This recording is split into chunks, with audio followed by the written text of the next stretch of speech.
The Arizona sun rose like molten copper over the eastern hills, casting long shadows across Samuel Mathewson's ranch. It was Sunday, July 14, 1889, and the desert air already shimmered with heat that promised to climb past 95 degrees before noon. Sam woke at 5, as he always did, his body trained by years of military discipline and solitary ranching. The wooden floorboards creaked under his boots as he crossed the small bedroom, pausing at the simple table where a photograph rested in a tarnished frame. Sarah. 3 years gone, taken by consumption in the winter of 1886. Her smile still haunted him in the empty spaces of this house. He touched the frame briefly, then moved to the kitchen. The morning ritual was unchanging. Light the wood stove, heat water for coffee, eat hardtack and salt pork from the stores he bought monthly in Tombstone. No frills, no comfort, just survival. Through the window his land stretched out before him, 160 acres claimed under the Homestead Act of 1862, legally his, fought for, worked until his hands bled and his back screamed. 52 head of Texas longhorn cattle grazed in the distance, their horns catching the early light. 2 horses stood in the corral, Buck his riding mount, a sturdy brown gelding with a white star on his forehead. Molly the gray mare used for hauling supplies. The well stood 42 feet deep, hand-dug over 3 brutal months. Sweet water cold even in summer, a luxury in this desert country. Sam poured his coffee and stepped onto the porch. The silence was absolute. No neighbors for 8 miles in any direction. The nearest settlement, Tombstone, sat to the west. Bisbee, the mining town, lay 25 miles south. And to the east, the Chiricahua Mountains rose purple and mysterious against the dawn sky. He had lived like this for 3 years, alone, speaking to no one except during monthly supply runs, working from sunup to sundown, sleeping dreamless and waking to do it all again. This was his life now. This was all it would ever be. Or so he thought. By 4 in the afternoon, Sam had replaced 6 fence posts on the southern boundary where desert winds had worn the wood down to splinters. His shirt was soaked through with sweat, his hands raw despite the leather gloves. He straightened, wiping his brow, and reached for the canteen of water hanging from his belt. That was when he saw it. Black smoke, thick and wrong, rising from somewhere in the direction of the Chiricahua Range, maybe 10 or 12 miles distant. Sam froze, his hand still on the canteen. His eyes, trained by 8 years as an Army scout at Fort Bowie, read the smoke like a book written in ash and fire. This was not a campfire, not a controlled burn. The column was too wide, too dark. And underneath the visible smoke he could smell it. Kerosene, oil, accelerant. Someone had set this fire deliberately. His mind went to the Apache camps scattered through those mountains. After Geronimo's surrender in 1886, many Apache had refused reservation life. Small groups, maybe 30 or 40 people each, lived in hidden valleys and canyon systems. The Army tolerated them as long as they caused no trouble. Most settlers left them alone. But there were others, men who saw Apache land as unclaimed territory, men with ambition and money and no conscience. Sam's jaw tightened. He turned and strode to the house, his earlier fatigue forgotten. Inside he moved with practiced efficiency. Winchester model 1873 from the rack above the door. 44 caliber, reliable, accurate to 100 yards. He loaded it fully, 15 rounds. Then he grabbed his leather ammunition belt and filled it, 30 extra rounds total. His Bowie knife, 10 inches of forged steel, went into the sheath on his hip. A medical kit, basic but thorough.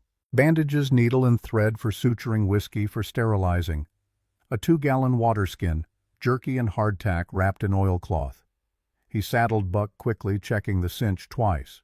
Then he swung up and turned the horse's head east toward that pillar of smoke that stained the sky.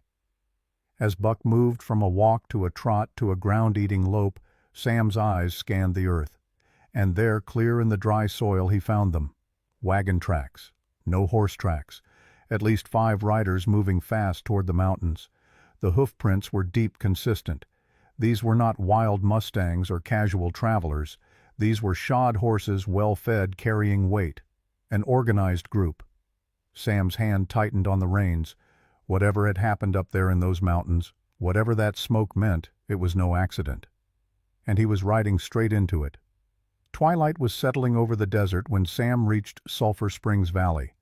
The smell hit him first. Burned leather, scorched earth, and underneath it all the sweet, sick stench of burned flesh. He slowed Buck to a walk, every sense alert. The smoke was thinner now, but its source lay just ahead beyond a cluster of cottonwood trees that marked a seasonal creek bed. Sam dismounted, secured Buck to a tree, and moved forward on foot. His hand rested on the Winchester thumb on the hammer. The camp came into view through the trees, and Sam's breath caught in his chest. 8 wickiups, traditional Apache shelters made of bent saplings and hide reduced to blackened frames. Personal belongings scattered and trampled, baskets crushed, clay pots shattered, and 3 bodies. 2 men, 1 elderly woman, all shot, execution style. Sam knelt beside the nearest body, a warrior maybe 40 years old. The bullet wound was clean, .45 caliber, likely a Colt revolver. Not a military weapon, not Army issue. He moved through the camp methodically, his face a mask, but inside rage built like a slow-burning fire. This was not a battle. This was murder. These people had been attacked in their sleep, their homes set ablaze, their families scattered. Near the remains of what had been a cooking fire, Sam found something that made his blood run cold. A tin box, scorched but intact. Stamped on the lid in raised letters, Sutton Mining Company, Bisbee, Arizona. He picked it up, turned it over in his hands. William Sutton, the copper mine baron. Sam had heard of him. Everyone in southern Arizona had. Rich, connected to the territorial legislature, ruthless in business, and apparently ruthless in other ways too. Sam pocketed the tin box. Evidence. He would need it. Then he heard it. Faint, almost lost in the evening breeze. The sound of a child crying. Sam moved toward the sound without conscious thought, his boots silent on the sand. The crying came from the direction of the creek, maybe 200 yards south of the burned camp.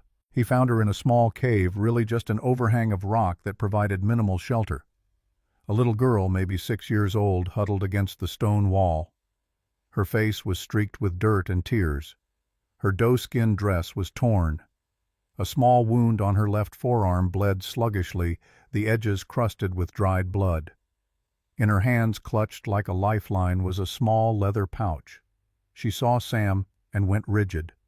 Her eyes, dark as obsidian, widened in pure terror. She pressed herself harder against the rock as if she could melt into it and disappear. Sam stopped immediately. He held up both hands, palms out. Empty. No weapons. No threat. "Shi ya'ate," he said quietly in Apache.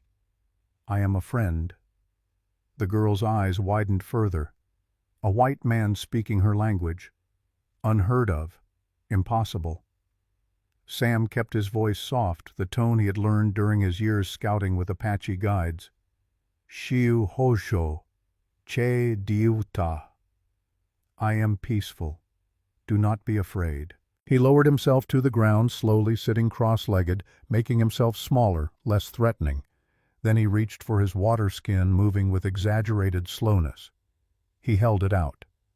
"Water," he said in English, then repeated in Apache. "To." The girl stared at the water skin for a long moment. Her lips were cracked, her breathing shallow. Finally, survival instinct overcame fear. She reached out and took the offering. Sam waited as she drank. When she lowered the skin, some of the terror had left her eyes. Not much, but enough. "My name is Samuel," he said in Apache, his vocabulary limited but functional. "What is yours?" She did not answer, but her fingers loosened slightly on the leather pouch. Sam gestured to her wounded arm. "You are hurt. May I help?" Another long silence. Then the smallest nod. Sam opened his medical kit, moving slowly so she could see everything. He poured whiskey onto a clean cloth, then gently cleaned the wound. The girl flinched but did not cry out. Brave. So brave for one so small. He wrapped the arm in clean bandage, tied it securely but not too tight. The whole time he kept up a quiet stream of words in Apache. Simple things. The desert rabbit that outruns the coyote. The hawk that rides the wind. Stories his Apache scouts had told him years ago. When he finished, the girl relaxed incrementally. She looked at him, really looked at him for the first time. Then she did something unexpected. She reached for a stick of charred wood from the cave floor, and she began to draw in the sandy dirt. Sam watched his heart sinking with each new image. First flames, large, consuming, terrifying. Second, 5 figures on horseback. Attackers. Third, a 6-pointed star, the shape worn by law enforcement. A sheriff's badge. Fourth, a large building with a chimney. Detailed, specific, not a random house. The girl looked up at him. Her finger pointed at the star. "Inda Wichi," she whispered. Evil white man. Sam stared at the drawing. A lawman had been involved in this attack. A deputy, maybe even a sheriff, had participated in burning an Apache camp and killing innocent people. He looked at the girl's eyes, saw the knowledge there.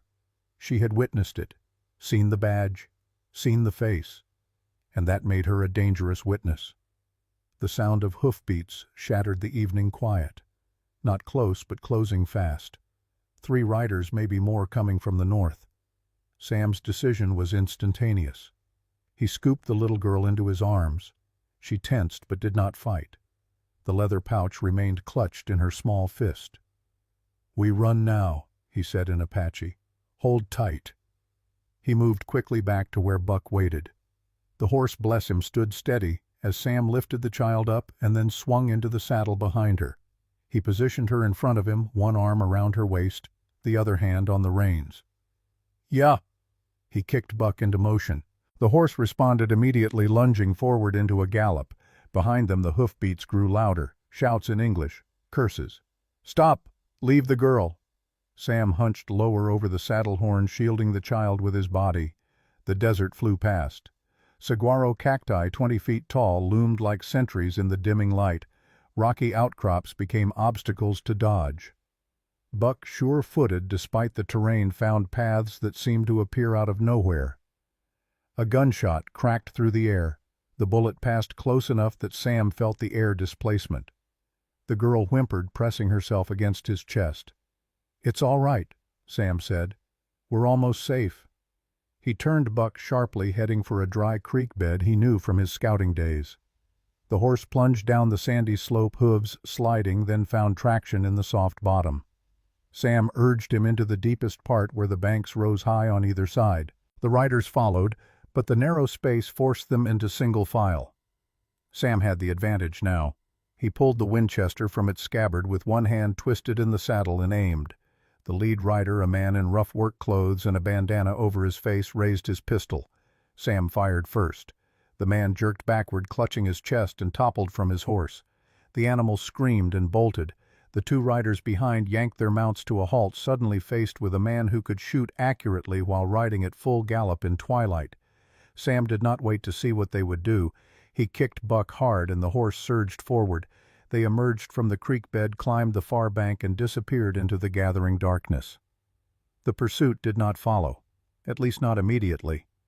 Sam rode for another hour, putting distance between them and the ambush site. The girl remained silent the entire time, her small body trembling, but her grip never loosening on that leather pouch.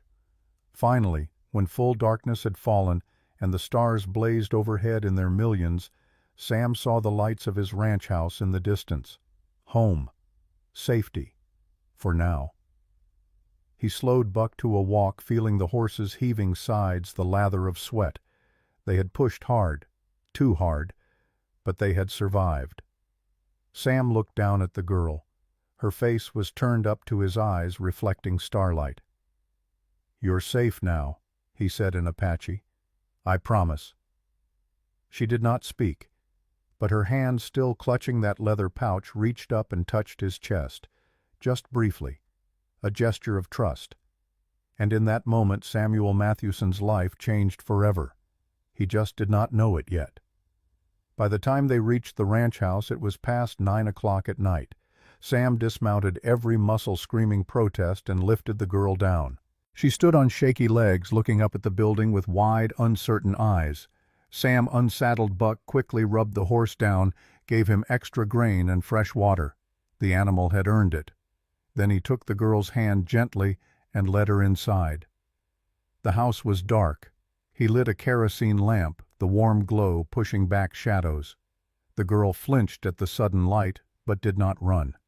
Sam guided her to a chair near the cold fireplace. He built a fire quickly, needing the warmth and the comfort. Then he turned his attention to food. Bread, fresh baked 3 days ago. He sliced thick pieces and spread them with butter from the cool box. Salt pork fried quickly in the cast-iron skillet. Milk from his cow kept cool in the cellar. An apple dried but still sweet. He set the food before her and stepped back. The girl looked at him, then at the food, then back at him. Permission granted, she ate.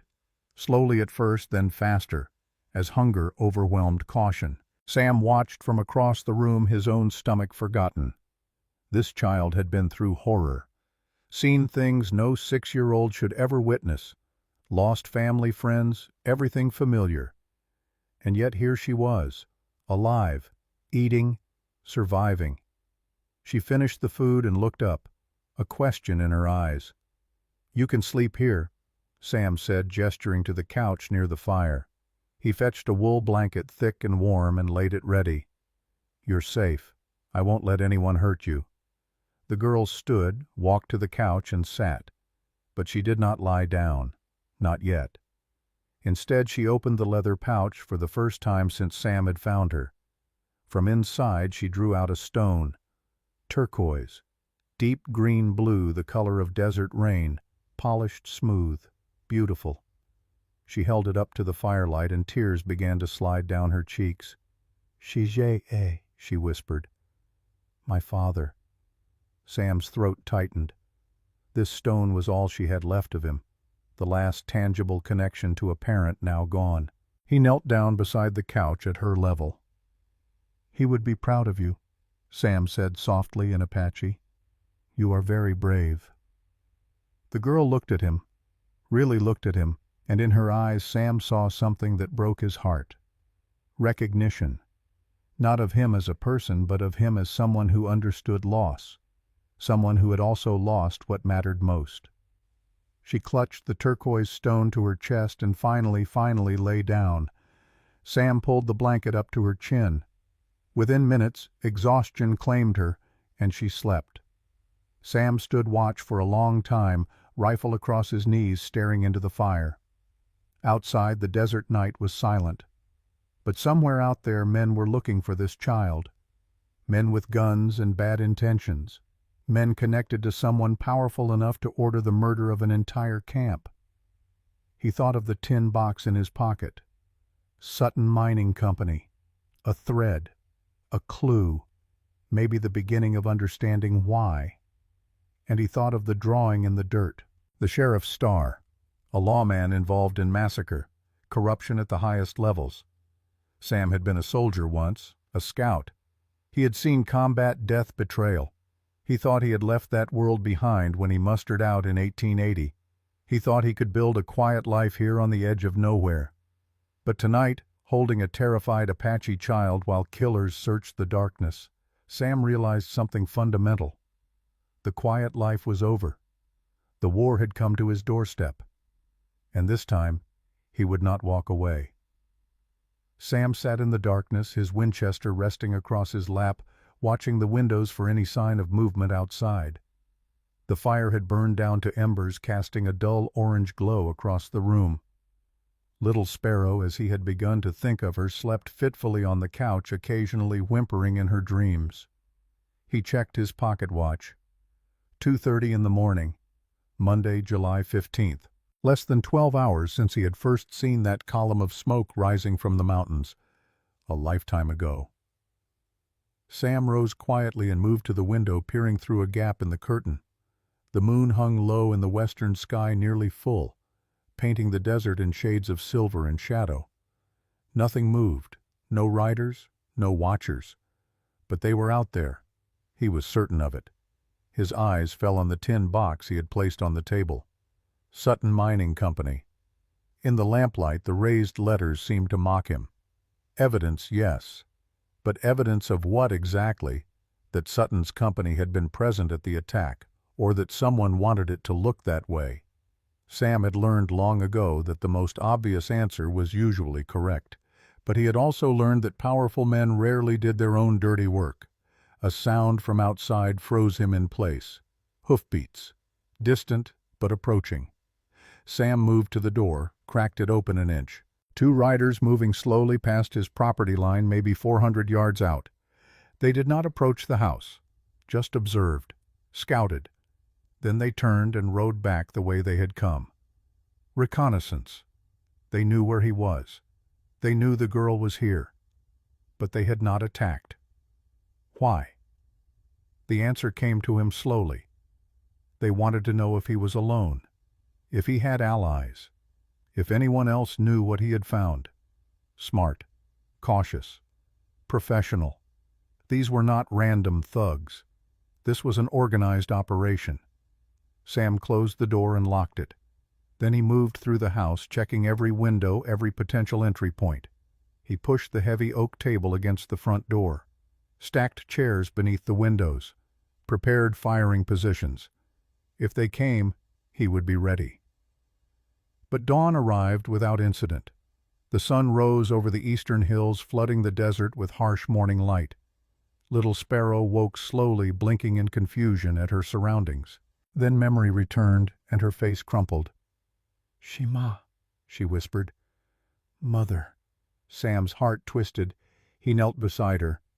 "We will find your mother," he said in Apache. "I promise." But even as he spoke the words, he wondered if they were true. How many had survived that attack? How many had scattered into the mountains? And would her mother even know where to look for her? He made breakfast. Oatmeal with honey and cinnamon, scrambled eggs from his chickens, fresh milk. The girl ate mechanically, her eyes distant, her mind somewhere else. After breakfast, Sam showed her the cellar. The hidden room he had dug years ago, back when Apache raids were still a real threat. 6 feet deep, 8 feet by 6 feet wide. A ladder for access, a trapdoor covered by a rug, stocked with water-dried food ammunition. "If there is trouble," he said, demonstrating how to lift the rug and open the door, "you hide here. You understand?" Little Sparrow nodded. She climbed down the ladder, tested the space, then climbed back up. Good. She was a quick learner. The rest of the morning passed in tense preparation. Sam cleaned and oiled all his weapons. The Winchester, the Colt Peacemaker, his old 12-gauge shotgun. He inventoried his ammunition. 70 rounds of .44-40, 20 rounds of .45, 12 shotgun shells. Not an arsenal, but enough. He wrote a letter to Judge Elijah Harrison in Tombstone explaining what he had found, what he had witnessed. He sealed it in an envelope and addressed it carefully. If anything happened to him, someone needed to know the truth. By noon the heat was oppressive. 98 degrees by the thermometer hanging in the shade of the porch. Sam gave Little Sparrow water, made her drink more than she wanted. Dehydration killed as surely as bullets in this country. She sat on the floor drawing pictures with charcoal on scraps of paper Sam provided. He watched her work, noting the subjects. Her mother recognizable by the long braided hair and traditional dress. Other children, smaller versions of herself. A man tall and proud holding a spear. Her father, perhaps. And then carefully, precisely, she drew the attackers. 5 men on horses, one wearing a star, another in a black vest and wide hat. Details that might be crucial later. Sam collected the drawings, stored them carefully. Evidence. Witness testimony from a child rendered in images because she did not yet trust words. At 1 o'clock the sound of hoofbeats returned, but this time they did not stop at a distance. This time they came straight toward the house. Sam grabbed his Winchester and moved to the window. 7 riders, no 8. Apache. Warriors in traditional dress, armed with bows and rifles. And at the front, a woman.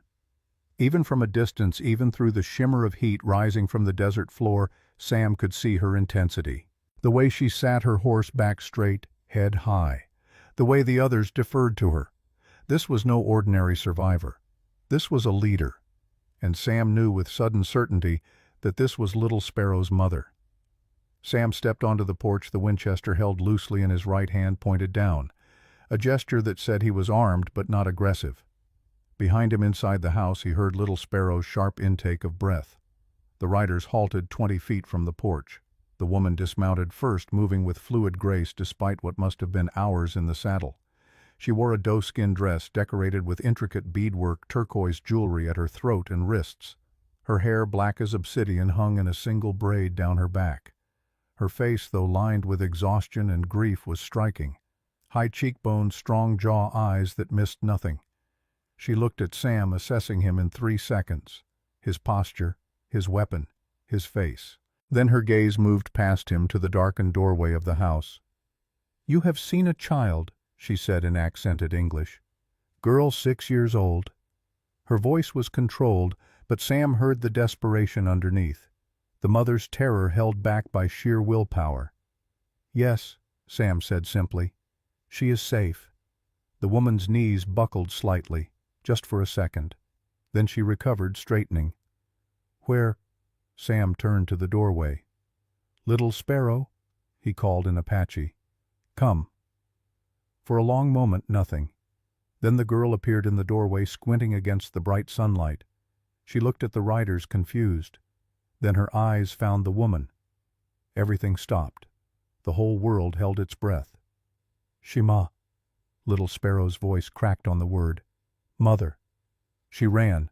A 6-year-old girl who had witnessed horror and survived a night alone in the desert and endured a terrifying rescue by a stranger, ran with all the speed her small legs could manage. The woman met her halfway, dropping to her knees, arms opening wide. Little Sparrow crashed into her, and they went down together in a tangle of limbs and tears and Apache words too fast and emotional for Sam to follow.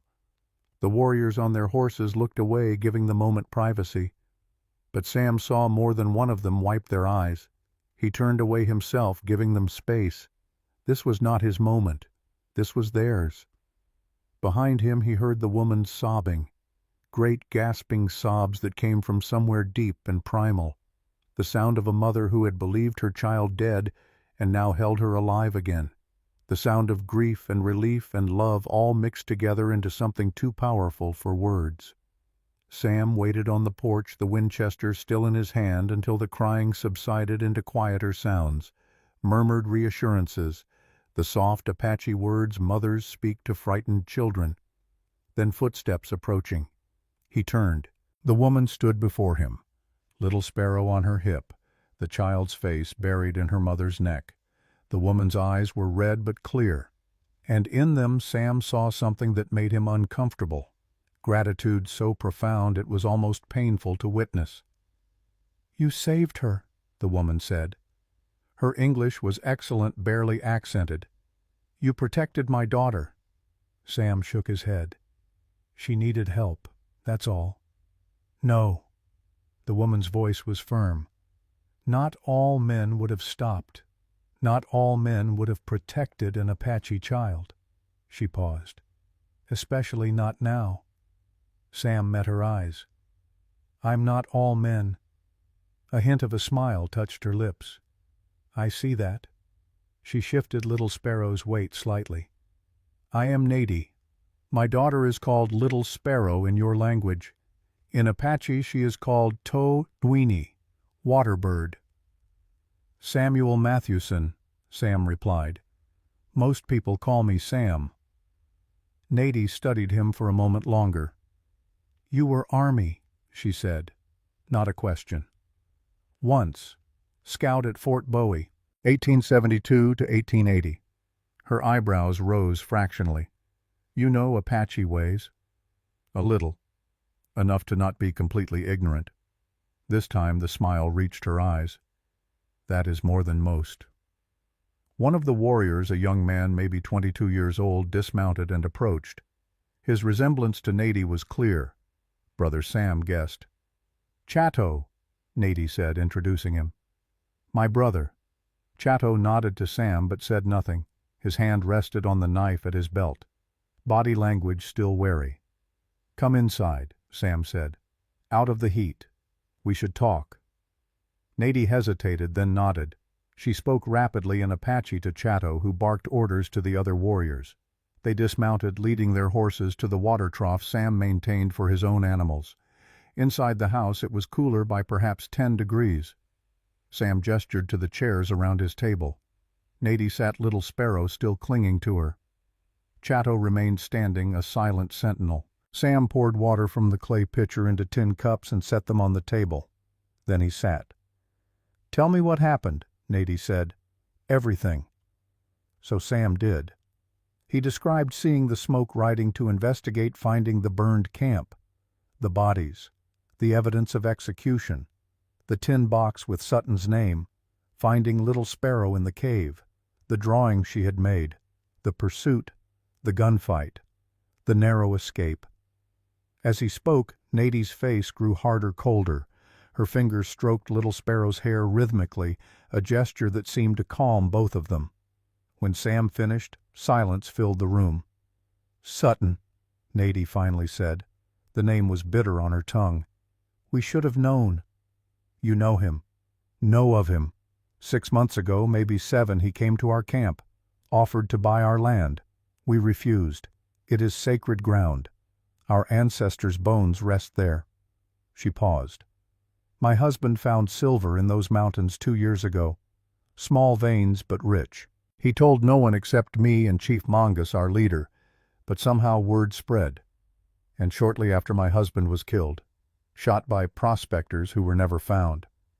Sam felt ice in his gut. "Sutton wanted your land for the silver." "Yes.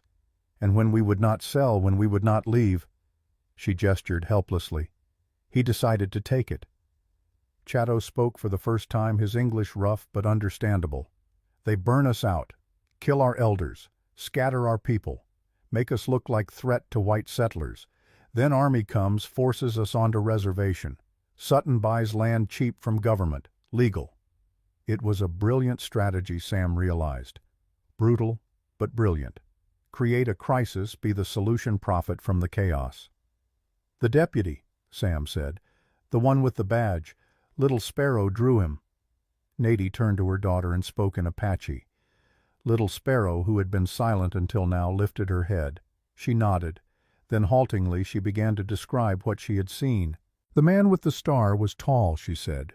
"Gray hair, riding a big black horse. He had talked to the other men, pointed at the camp, given orders. And when the shooting started, he had fired too." "Deputy Caldwell," Nady said, anger lacing every syllable. "Henry Caldwell. He came to our camp 1 month ago, said he was surveying land for the county. We told him to leave. He did, but he looked angry." Sam pulled the tin box from his pocket and set it on the table. "I found this at the camp. Proof Sutton's men were there." Nady picked it up, turned it over in her hands. "It is something, but will a white judge believe it?" "Judge Harrison might," Sam said. "He has a reputation for fairness." "To white men, perhaps." Sam could not argue with that. The justice system in Arizona Territory was far from blind. Apache testimony was often dismissed. Evidence could be explained away. And a powerful man like Sutton had connections, friends in high places, money to make problems disappear. They would need more than a tin box and a child's drawing. A sound from outside made everyone freeze. Hoofbeats again, but different this time. Slower, more deliberate. Sam moved to the window, 6 men on horseback approaching at a walk, leading them a figure in a black vest and expensive Stetson hat. Even from this distance Sam recognized him from descriptions he had heard in Tombstone saloons. Tall, broad-shouldered, graying hair, a scar running down his left cheek. William Sutton himself. Sam's hand tightened on the Winchester. "Everyone stay inside," he said quietly. "Chatto, cover the back. Nady, take Little Sparrow to the cellar." Nady did not argue. She lifted her daughter and moved quickly to the hidden trap door. Little Sparrow started to protest, but Nady whispered something fierce and urgent, and the girl went silent. Sam waited until he heard the trapdoor close, then stepped onto the porch. The 6 riders halted 30 feet away. Sutton dismounted first, moving with the confidence of a man accustomed to getting his way. Up close he was even more imposing. 6'2", maybe 200 pounds, most of it muscle despite his 52 years. The scar on his cheek was old white, likely from a knife fight decades ago. His vest was expensive black wool. His boots, hand-tooled leather. A gold watch chain glinted across his stomach. Money, power, authority, all wrapped in one package. "Mr. Mathewson," Sutton said, his voice smooth as aged whiskey, "I believe we should talk." "About what?" Sam kept his voice neutral, his body language relaxed. But the Winchester was ready. "About the unfortunate situation you've found yourself in." Sutton gestured to the house. "I understand you have guests. Apache guests. They're under my protection. On my land." Sutton's smile did not reach his eyes. "Admirable, but perhaps misguided. These Apache, they're refugees from a criminal camp. Harboring them puts you in a difficult legal position." "Criminal camp. They were attacked, murdered." "Is that what they told you?" Sutton shook his head sadly. "Mr. Mathewson, I'm afraid you've been deceived. That camp was a known haven for renegades, thieves. The territorial authorities have been monitoring them for months. When they attacked a mining expedition yesterday, killing 3 of my men, we had no choice but to defend ourselves." The lie was delivered perfectly, smooth, reasonable, almost believable. Sam let the silence stretch. Then, "That's an interesting story, but I was at that camp last night. I saw the bodies. Old people, women, shot in the back. That's not self-defense. That's murder." Sutton's expression hardened fractionally. "You're making serious accusations. Do you have evidence?" Sam thought of the tin box in his pocket. But something made him hold back. Evidence shown too early could disappear, or be explained away. "I have eyes," Sam said, "and a conscience." "Conscience is a luxury, Mr. Mathewson. Out here on the frontier, survival is what matters." Sutton took a step forward. "I'm a reasonable man. I'm prepared to make you an offer. $2,000 for this property, cash, more than fair market value. You can start fresh somewhere else, somewhere safer." $2,000, a fortune to most ranchers. More than Sam would see in 5 years of hard work, and also a bribe. Leave. Forget what you saw. Take the money and disappear. "Not interested," Sam said flatly. Sutton's jaw tightened. "That's unfortunate, because I have connections, Mr. Mathewson. The territorial legislature, the governor's office, the army. Within 48 hours I can have Deputy Sheriff Caldwell here with an arrest warrant, harboring fugitives, obstructing justice. You could lose everything. Or I could tell Judge Harrison what I know. Show him what I found. Let him decide who's telling the truth." For the first time, genuine anger flashed across Sutton's face, but he controlled it quickly. "You're making a mistake. A very serious mistake. Probably not my first. Won't be my last." Sutton stared at him for a long moment. Then he turned to his men.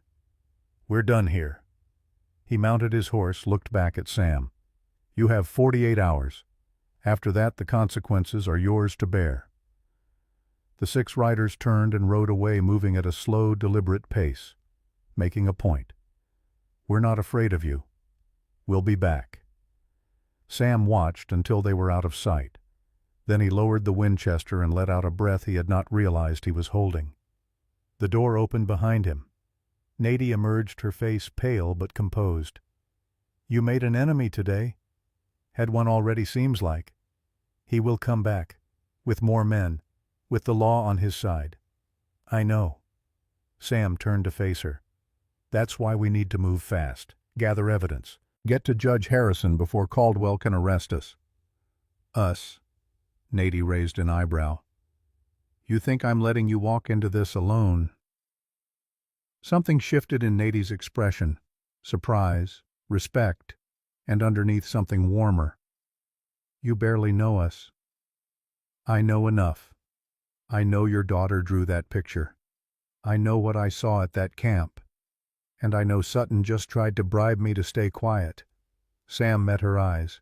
That's enough. Nady held his gaze for a long moment. Then she nodded once, a gesture that carried weight. Little Sparrow was right about you. What did she say? She called you Shichai. It means grandfather, guardian, protector. Nady's lips curved slightly. In one night, she decided you were family. Sam felt something catch in his chest. Family. A word that had lost meaning 3 years ago. A word he thought he would never apply to anyone again. We should plan, he said, pushing past the emotion. Figure out what to do next. Nady nodded. They moved back inside where Chatto helped Little Sparrow out of the cellar. The girl ran immediately to Sam, wrapped her small arms around his leg. Shichai, she said, looking up at him. Thank you. Sam rested his hand on her head, felt the softness of her hair. You're safe, he said in Apache. That's all that matters. But even as he spoke, he knew it was not true. Safety was temporary. Sutton would return. Caldwell would come with his deputies and his warrant.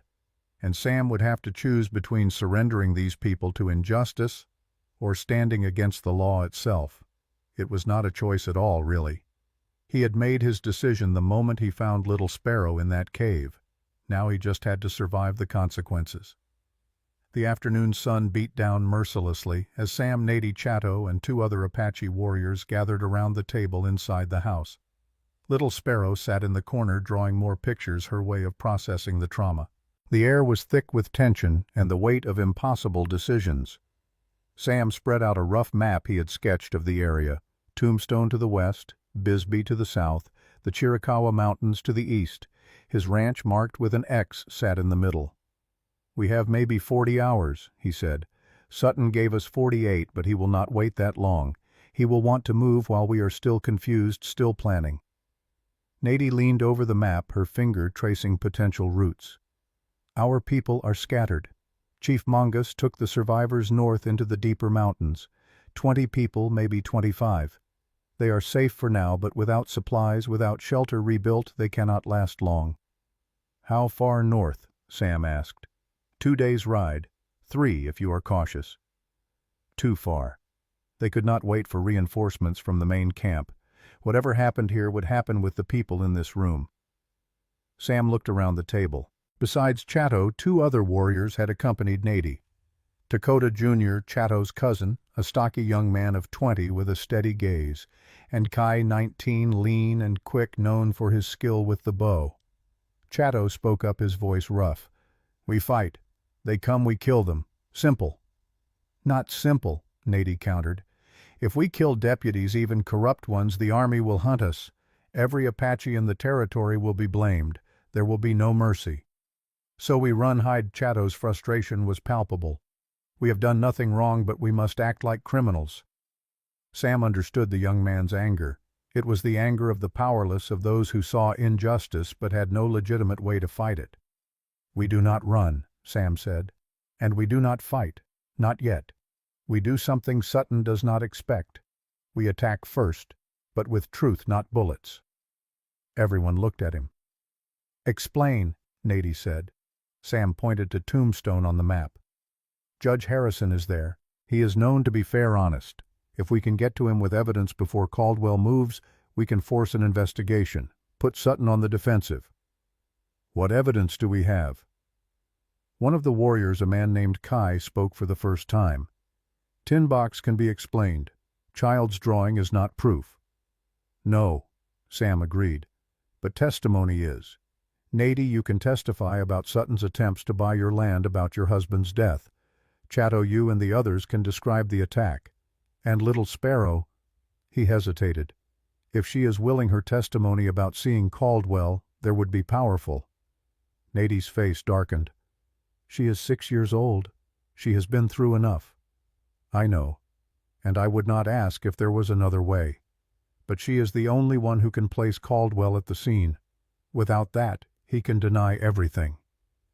The room fell silent. The weight of asking a traumatized child to relive her nightmare hung heavy in the air. Little Sparrow's voice, small but clear, cut through the tension. "I will tell." Everyone turned.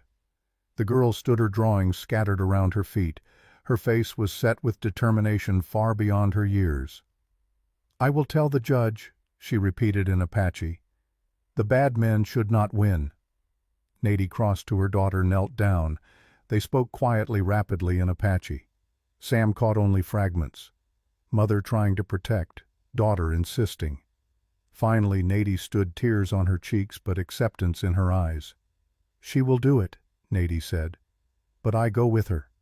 And if the judge does not listen, if he dismisses her because she is Apache—" She did not finish the threat, but everyone understood. "Fair enough," Sam said. He turned back to the map. "We leave tonight. Ride to Tombstone in darkness, arrive at dawn. The judge's office opens at 7. We present our case before Caldwell even knows we have moved." "And if the judge refuses to help?" Chatto asked.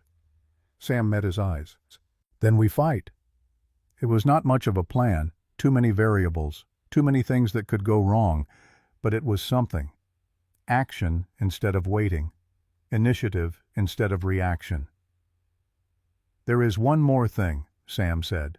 He pulled the tin box from his pocket again. "This box proves Sutton's men were at the camp, but we need more. We need to connect Sutton directly to the attack." "How?" Nady asked. "Sutton is arrogant, confident. Men like that keep records, plans, documents that could prove conspiracy." Sam looked at Nady. "You said he came to your camp months ago. Did he say anything specific? Make any written offers?" Nady thought for a moment. "No written offer, but he spoke of the land's value. He said there were mineral rights worth—" She paused, remembering. "He said $50,000, maybe more. He was very specific." $50,000. A fortune. Enough to commit murder for. Enough to bribe officials, hire gunmen, orchestrate a massacre. If he said that number publicly, he must have documentation to back it up. Assay reports, survey records, something. Sam's mind raced. Those documents would be in his office in Bisbee. Understanding dawned on Chatto's face. "You want to steal them?" "I want to borrow them," Sam corrected. "Long enough to show the judge." "That is insane," Kai said flatly. "Sutton's office will be guarded. And even if we get in, how do we know what to look for?" Sam smiled grimly. "I do not, but Nady might. You learned to read and write from the missionaries, yes." Nady nodded slowly, seeing where he was going. "I can read English, legal documents, contracts.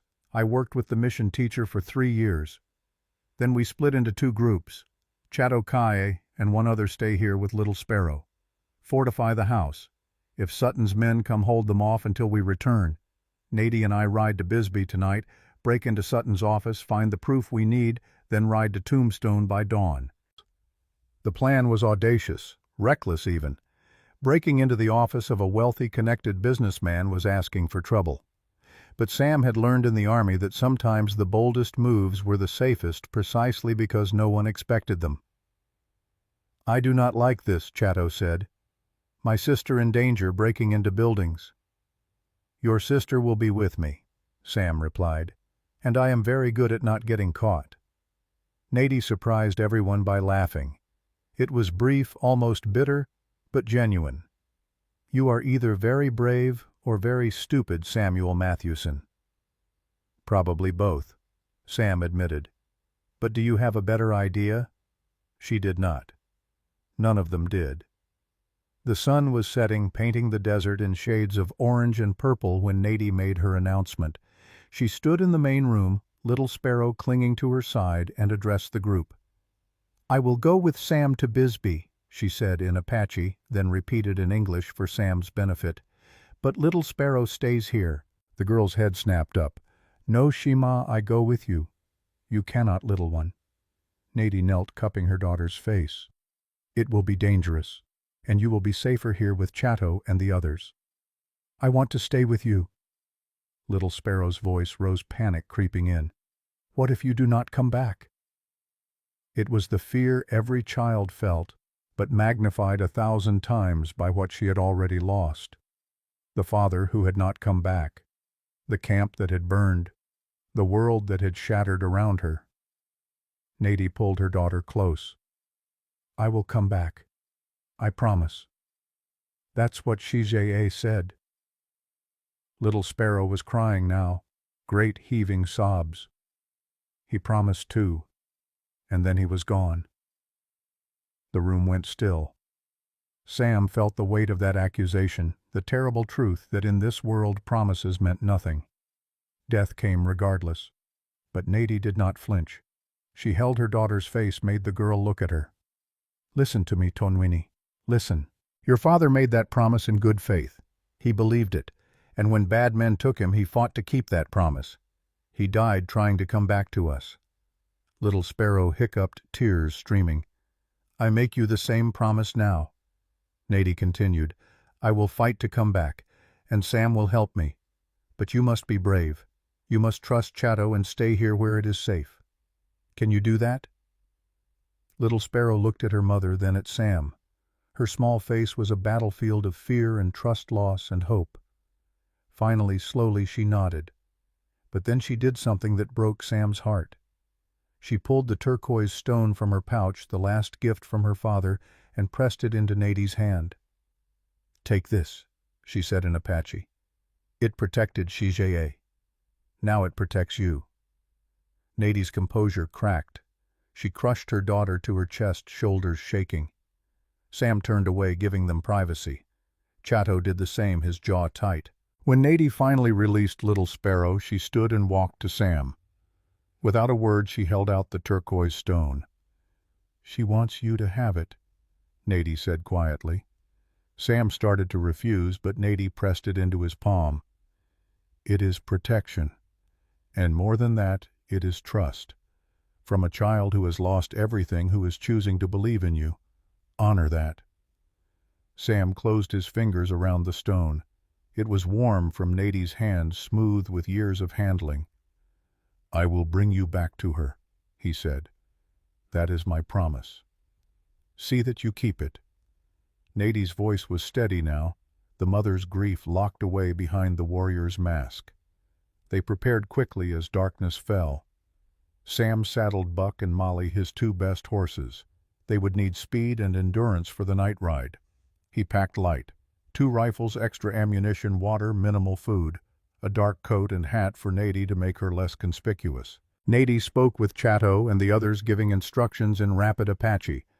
Then she turned to Little Sparrow one last time. "Be good. Listen to your uncle. And remember, I will return." Little Sparrow nodded bravely, though her lip trembled. Then she ran to Sam, wrapped her arms around his leg. "Shiche," she said. "Bring Shima home." Sam rested his hand on her head. "I will." They rode out as the last light faded from the sky, heading south toward Bisbee. The town was 25 miles away, a 3-hour ride in darkness over uncertain terrain. They would have to move carefully. For the first hour, they rode in silence, letting the horses find their rhythm. The desert at night was a different world, cooler but more dangerous. Rattlesnakes came out to hunt. Coyotes called to each other across the darkness. The land itself seemed to shift and change in the moonlight. Finally, Nady spoke. "Why are you doing this?" Sam considered the question. "Because it's right." That is not an answer. Many things are right. Most people do not risk their lives for strangers. You are not strangers anymore. We have known each other less than a day. Sam glanced at her. In the moonlight, her profile was striking. Strong nose, determined chin, eyes that reflected starlight. Sometimes a day is enough. They rode on. Then Nady said, "My husband believed as you do, that right and wrong mattered more than tribe or color. He wanted peace between our peoples. He thought it was possible." "What happened to him?" "He found silver in the mountains. Small veins, but rich. He told only me and Chief Mongus, but somehow word spread. A week later he rode out to check his traps and did not return. We found him 3 days later, shot twice, his body left for the buzzards." Her voice was flat, emotionless. No one was ever arrested. The marshal said it was probably Apache renegades. Blamed our own people. But you knew different. I knew, and Chief Mongus knew. But we had no proof. Just suspicion. She paused. Now we have proof. And if we survive this night, we will make them pay. The cold fury in her voice reminded Sam that she was not just a mother. She was also a woman who had lost her husband to greed and violence. A woman who had watched her daughter nearly die. A woman with nothing left to lose. They were more alike than he had realized. "Tell me about Bisbee," Nady said, changing the subject. "I have never been there." "Mining town, copper mostly, about 2,500 people. Sutton's operation is the largest. His office is on Main Street, second floor above the assay office. I have been inside once years ago delivering a letter for a neighbor. Guards. One at night usually, more during the day, but if we time it right, arrive around 2 in the morning, we might catch him sleeping." "Might," Nady repeated. "You are gambling with our lives on might. You have a better plan." She smiled in the darkness. "No, I am just noting how insane this is." "Noted." They rode on through the night, the miles passing beneath the horses' hooves. Around midnight they stopped to water the animals and rest briefly. Sam pulled out jerky and hardtack, shared it with Nady. They ate in silence, watching the stars wheel overhead. "Sam," Nady said suddenly, "if something happens to me tonight, if I do not survive, promise me you will protect little Sparrow." "Nothing is going to happen. Promise me." Sam met her eyes. "I promise. But you will survive. We both will." Nady nodded, but her expression remained troubled. "She called you Shichei, grandfather. It is a title of great respect, usually reserved for elders who guide the young. She gave you that title after one night. She needed someone to trust. She chose well." Nady paused. "Do you have children, Sam?" "No. My wife and I, we tried. But she got sick before it could happen. And then she was gone. I am sorry. So am I." They sat in the darkness, two people brought together by tragedy, now planning something that could end in more tragedy. But also, possibly justice. Possibly redemption. "We should keep moving," Sam said finally. "Still 10 miles to go." They mounted up and rode on, pushing the horses as hard as they dared. By 2 in the morning the lights of Bisbee appeared in the distance, a scattering of lamplight against the dark hillside. Bisbee sprawled across a canyon, buildings clinging to slopes at impossible angles. Even at 2 in the morning some activity remained. Mine shifts changed at all hours and saloons never really closed. But Main Street was relatively quiet, just a few late drunks stumbling home. Sam and Nady left the horses tied in an alley 3 blocks from Sutton's office. They approached on foot, keeping to shadows, avoiding the pools of lamplight from the few businesses still lit. The building was 2 stories brick, relatively new. The bottom floor housed the assay office, closed and dark. The upper floor, Sutton's administrative offices, showed a single light in one window. "Guard is awake," Sam whispered, "or Sutton is working late. Either way, we need a distraction." They circled the building looking for options. The back entrance had a simple lock, nothing complex, but the guard would hear them breaking in. They needed him looking elsewhere. Nady touched Sam's arm, pointed. Across the street a horse tied to a hitching post, nervous, pawing the ground. "If that horse were to break loose," she whispered, "make noise, run down the street." Sam grinned. That might work. He crossed the street silently, a shadow among shadows. The horse watched him approach, ears forward. Sam gentled it with a hand on its neck, then carefully loosened the reins. One good spook, and it would bolt. He pulled a small rock from his pocket, then threw it hard against a metal water trough 15 feet away. The clang was loud in the night quiet. The horse spooked, reared, broke free, and galloped down Main Street, hooves clattering on the hard-packed dirt. Inside the building, Sam heard movement. Footsteps, a door opening, the guard coming to investigate. Sam ran back to where Nady waited. Together they moved to the back door. Sam pulled a thin piece of metal from his pocket, a tension wrench from his scouting days, and worked the simple lock. It gave with a soft click. They slipped inside, closing the door behind them. The interior was dark, smelling of tobacco smoke and paper. They waited, listening. No sounds from above. The guard had gone out the front to check on the commotion. They had maybe 2 minutes. Sam led the way up the narrow stairs, each step carefully placed to avoid creaks. The upper floor was divided into 3 rooms: a reception area, a storage room, and Sutton's private office. The private office door was locked, but this lock was no better than the one downstairs. Sam had it open in seconds. Inside, moonlight through the window provided just enough light to see by. A large desk dominated the room, covered in papers. Filing cabinets lined one wall. A safe sat in the corner, but they could not hope to crack that. "You search the desk," Sam whispered. "I will check the cabinets." Nadie moved to the desk, her hands swift and careful. She sorted through papers quickly, her literacy allowing her to scan for relevant documents. Sam opened the filing cabinets, working through folders alphabetically. Mining claims, employee records, financial statements. 1 minute gone. Then Nadie hissed softly, "Sam, look." He crossed to the desk. She held a document, a survey report. The header read, "Mineral Assessment, Chiricahua Mountain Range, Sections 1422. And there, in neat surveyor's handwriting, estimated silver deposits value $50,000 to $75,000. Dated 2 weeks before the attack on the Apache camp. "This is it," Nadie breathed. "This proves Sutton knew the value, proves motive. Keep looking. We need more." They worked faster now, urgency replacing caution. Nadie found a ledger showing payments to individuals, including one marked HC, $500, dated the day before the attack. HC, Henry Caldwell. Sam found correspondence between Sutton and someone in the territorial legislature discussing land acquisition strategies and Apache removal. It was all here. The entire conspiracy documented in Sutton's own hand and records. They were gathering the papers when they heard it. The front door opening downstairs.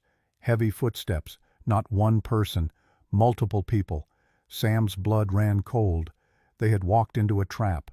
Sam's hand went to his Colt as the footsteps grew louder. 3 men, maybe 4, climbing the stairs. Heavy boots. Purposeful. Not the casual gait of a guard checking rooms.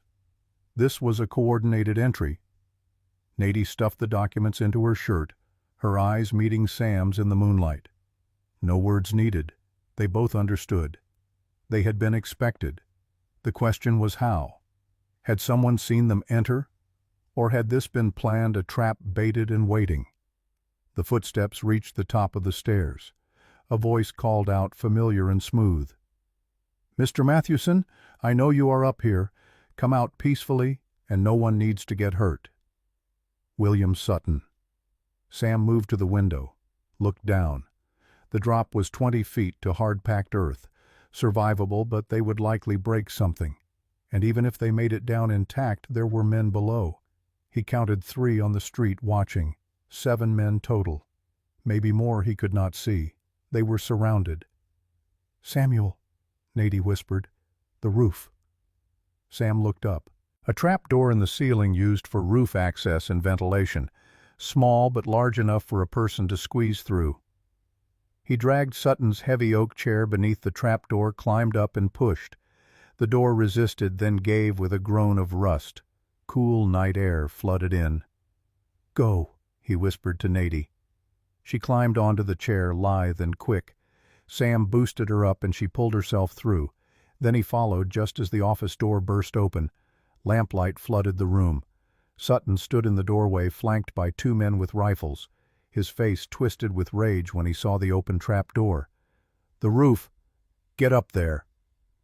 But Sam was already pulling the trap door shut. There was no lock, nothing to secure it, but he dragged a vent pipe across it. That would buy them seconds at most. The roof was tar paper and timber sloped steeply. Bisbee's buildings crowded close together, roofs at varying heights. A maze of chimneys, vents, and gaps between structures. "This way," Sam said, leading Nadie along the ridgeline toward the back of the building. Behind them the trapdoor shuddered as men pushed from below. The vent pipe screeched against tar paper, giving way. Sam and Nady reached the edge of the roof. The next building was 6 feet away, slightly lower. A jump, but manageable. "Go," Sam urged. Nady did not hesitate. She ran 3 steps and launched herself across the gap. For a moment she hung in space, silhouetted against the stars. Then she landed on the far roof, rolled, came up in a crouch. Sam turned back. 2 men were emerging from the trap door. One raised a rifle.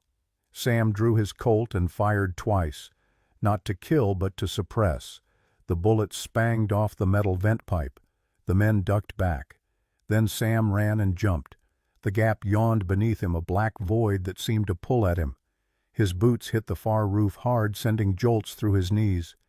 He stumbled, nearly fell, but Nady caught his arm, steadied him. "Run," she said. They ran along the roof line, leaping smaller gaps, sliding down slopes, climbing up others. Behind them shouts echoed, more men joining the chase. They reached a 3-story building, the tallest in this section. A saloon closed now, but reeking of whiskey and tobacco. The roof access here was a ladder bolted to the side. "Down," Sam said. They descended quickly, boots ringing on metal rungs, hit the alley at a run. Their horses were 2 blocks away, but those blocks might as well have been miles, with armed men between them and escape. A figure stepped from a doorway ahead. One of Sutton's men, a rifle in his hands. He raised it, sighted on Nady. Sam did not think. He lunged, slamming into the man's side. They went down together in a tangle of limbs. The rifle fired the bullet, going wide, sparking off brick. The man was strong, younger than Sam by a decade. He drove a fist into Sam's ribs, pain exploding. Sam responded with an elbow to the jaw. The man's head snapped back. Sam grabbed for the rifle, but the man held on, rolling them over. They grappled in the dirt, neither gaining advantage. Then Nady was there, swinging a broken board she had grabbed from somewhere. It connected with the man's skull with a wet crack. He went limp. Sam shoved the body off, gasping. "Thanks. Save it. Run." They sprinted down the alley, emerged onto a side street. 2 more of Sutton's men were there, running toward the sound of the rifle shot. They saw Sam and Nady, shouted, raised their weapons. Sam drew and fired first. One shot, perfectly placed, hitting the nearest man's shoulder. He spun and fell. The second man got a shot off. The bullet tugged at Sam's coat sleeve but missed flesh. Nady grabbed a handful of dirt and flung it into the man's eyes. As he staggered, blinded, she swept his legs. He went down hard. Then they were running again, lungs burning, legs aching. The alley where they had left the horses was just ahead. Sam could see Buck's familiar silhouette, but so could Sutton's men. 3 of them were already there, cutting off escape. Sam skidded to a stop, Nady beside him.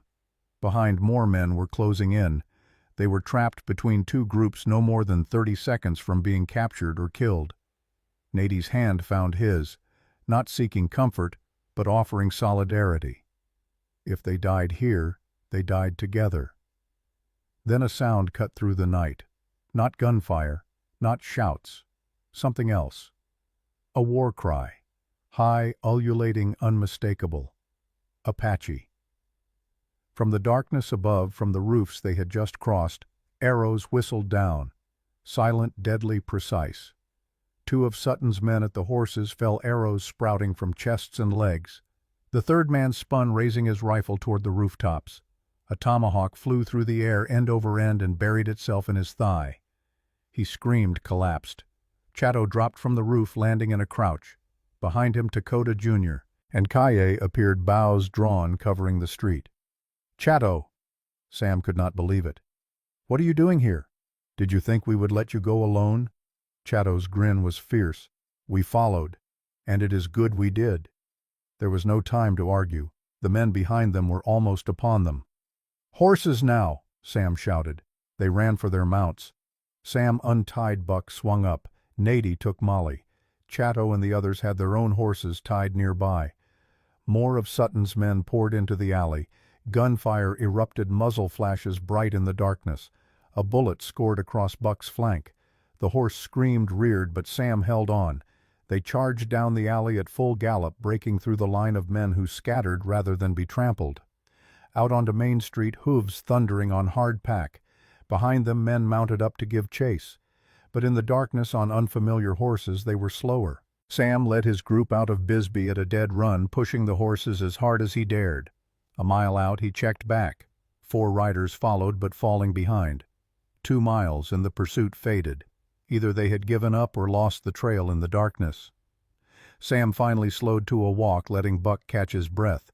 The horse was lathered sides, heaving, but the wound on his flank was superficial. Nady rode up beside him, her face pale but composed. That was too close. Way too close. Sam looked at Chatto. You saved our lives. But what about little Sparrow? You left her alone. Not alone. Kai's brother stayed, and 2 others from Chief Mongus's camp arrived yesterday evening. 6 warriors guard the ranch now. Chatto's expression turned serious. We knew Sutton would be ready for you. We could not let you face that alone. Sam wanted to argue, to say they should not have risked themselves, but the truth was, without Chatto's intervention, he and Nady would be dead or captured right now. Thank you, he said simply. Chatto nodded. Then he noticed the bulge under Nady's shirt. Did you get what you needed? Nady pulled out the documents, checked them in the moonlight. The mineral assessment, the ledger with Caldwell's payment, the letters about land acquisition, all there slightly crumpled but intact. We got it, she said. Now we need to get to Judge Harrison. They rode through what remained of the night, pushing northeast toward Tombstone. The horses were exhausted, the riders even more so, but they could not stop. Not now. Sutton would be organizing a larger pursuit. Caldwell would be alerted. Every minute counted. Dawn broke over the desert, painting the sky in shades of pink and gold, beautiful and terrible at once. In daylight they were easier targets, but they were also only 5 miles from Tombstone now. Sam called a brief halt to water the horses and check weapons. His Colt was down to 3 rounds. The Winchester was fully loaded, but he had only 20 extra cartridges. Not enough for a prolonged fight. Chatto and the others were better supplied with arrows, but their single rifle had limited ammunition. If they catch us before we reach the judge, Nady said quietly, we cannot win a straight fight. I know. Sam studied the terrain ahead. Open desert, mostly offering little cover, but there was a dry wash about 2 miles out that could provide concealment if needed. They mounted up again, moving at a steady lope that 8 miles without killing the horses. The sun climbed, temperature rising. Sam's throat was parched, his lips cracked, but there was no time to stop. An hour later, the outskirts of Tombstone came into view, a sprawl of buildings in the desert, home to maybe 1,500 people. Once a boom town fueled by silver, now settling into something more permanent. And somewhere in those buildings, Judge Elijah Harrison held court. They entered town at mid-morning, drawing stairs. 4 dusty armed riders, clearly Apache, or at least traveling with Apache. In most Arizona towns that would invite trouble. But Tombstone had seen enough violence to be wary of starting more without cause. Sam led them straight to the courthouse, a 2-story adobe building on Fremont Street. He dismounted, handed Buck's reins to Chatto. Wait here. If we are not out in 30 minutes, or if you see Caldwell and deputies coming, get out of town. Ride hard for Chief Mongus's camp. Nady dismounted as well. I am coming with you. Nady, it might be safer if you... I am coming. Her tone brooked no argument. These are my people's lives, my daughter's future. I will speak for them. Sam nodded. Together they climbed the courthouse steps. Inside the building was cooler shaded. A clerk sat at a desk in the entrance hall, a young man with spectacles and ink-stained fingers. He looked up as they entered, his eyes widening at their disheveled appearance. We need to see Judge Harrison, Sam said. Immediately. It is urgent. The clerk hesitated. The judge does not see anyone without an appointment, and court is not in session today. If you would like to schedule... Sam placed both hands on the desk, leaning forward. His voice was low, controlled, but carried absolute conviction. A massacre has occurred. People are dead. More will die if we do not speak to the judge right now. Get him. Please. Something in Sam's eyes must have convinced the clerk. He nodded quickly, rose, and disappeared up the stairs. They waited. each second stretched. Sam's hand rested on his Colt, expecting at any moment to hear horses outside Caldwell's voice demanding their arrest. But instead, footsteps descending. The clerk reappeared, followed by an older man in a black suit. Judge Elijah Harrison was 65, white-haired, with a lined face that spoke of years weighing difficult decisions, but his eyes were sharp, missing nothing. "I am Judge Harrison. Daniel says you have urgent business." "Yes, Your Honor." Sam removed his hat. "My name is Samuel Mathewson. I own a ranch southeast of here. 3 nights ago I witnessed the aftermath of an attack on an Apache camp. 5 people dead. Women and children burned out of their homes. And I have evidence that William Sutton ordered it with the complicity of Deputy Sheriff Henry Caldwell." The judge's expression did not change, but Sam saw his attention sharpen. "Those are serious accusations. What evidence do you have?" "Documents stolen from Sutton's office. Mineral assessments proving he knew about silver on Apache land. Ledgers showing payment to Caldwell the day before the attack. And a witness who saw Caldwell at the scene." "Show me." They moved into a side office. Nady spread the documents on a table. The judge examined each one carefully, his face grave. When he finished, he looked up. "Where is this witness?" "A child," Nady said. 6 years old. My daughter. She drew pictures of what she saw. The men, the fires, the badge." Harrison's jaw tightened. "A child's drawings are not legally admissible testimony in most circumstances." "But combined with these documents," Sam began, "combined with these documents, I have grounds for an investigation." Harrison straightened. "But understand, Mr. Mathewson, an investigation is not the same as an arrest. Sutton has powerful friends, the territorial legislature, the governor. I cannot simply throw him in jail on this evidence alone." "He is organizing men right now," Nady said urgently. "He will come for us. He will silence the witnesses.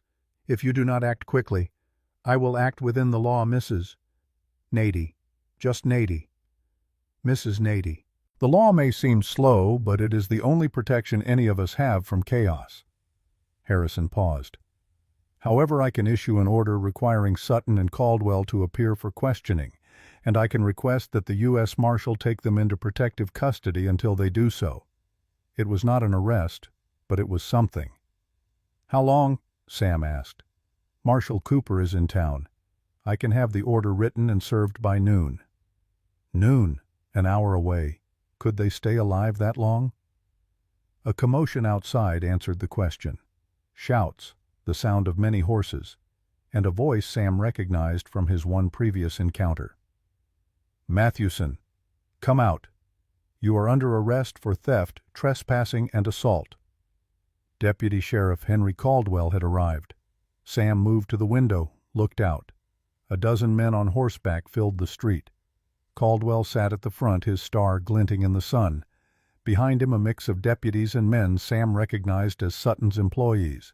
And there at the back, William Sutton himself, watching, waiting. "This is a problem," Sam said quietly. Judge Harrison joined him at the window. His face darkened when he saw the crowd. "Caldwell has no jurisdiction over county land disputes. He is overstepping badly. He does not care about jurisdiction. He cares about stopping us from talking." Outside, Chato Dakota Jr. and Kie had positioned themselves between the courthouse steps and Caldwell's men. 3 against 12. Suicide odds. But they stood firm, weapons ready. Caldwell called out again. "Mathewson, I know you are in there. Come out with your hands up or we come in." Harrison strode to the door, flung it open, and stepped onto the courthouse steps. His presence, the sheer authority of it, stopped Caldwell's next words. "Deputy Caldwell." Harrison's voice rang out across the street. "What is the meaning of this disturbance?" Caldwell's horse sidled nervously. "Judge Harrison, I have a warrant for Samuel Mathewson's arrest.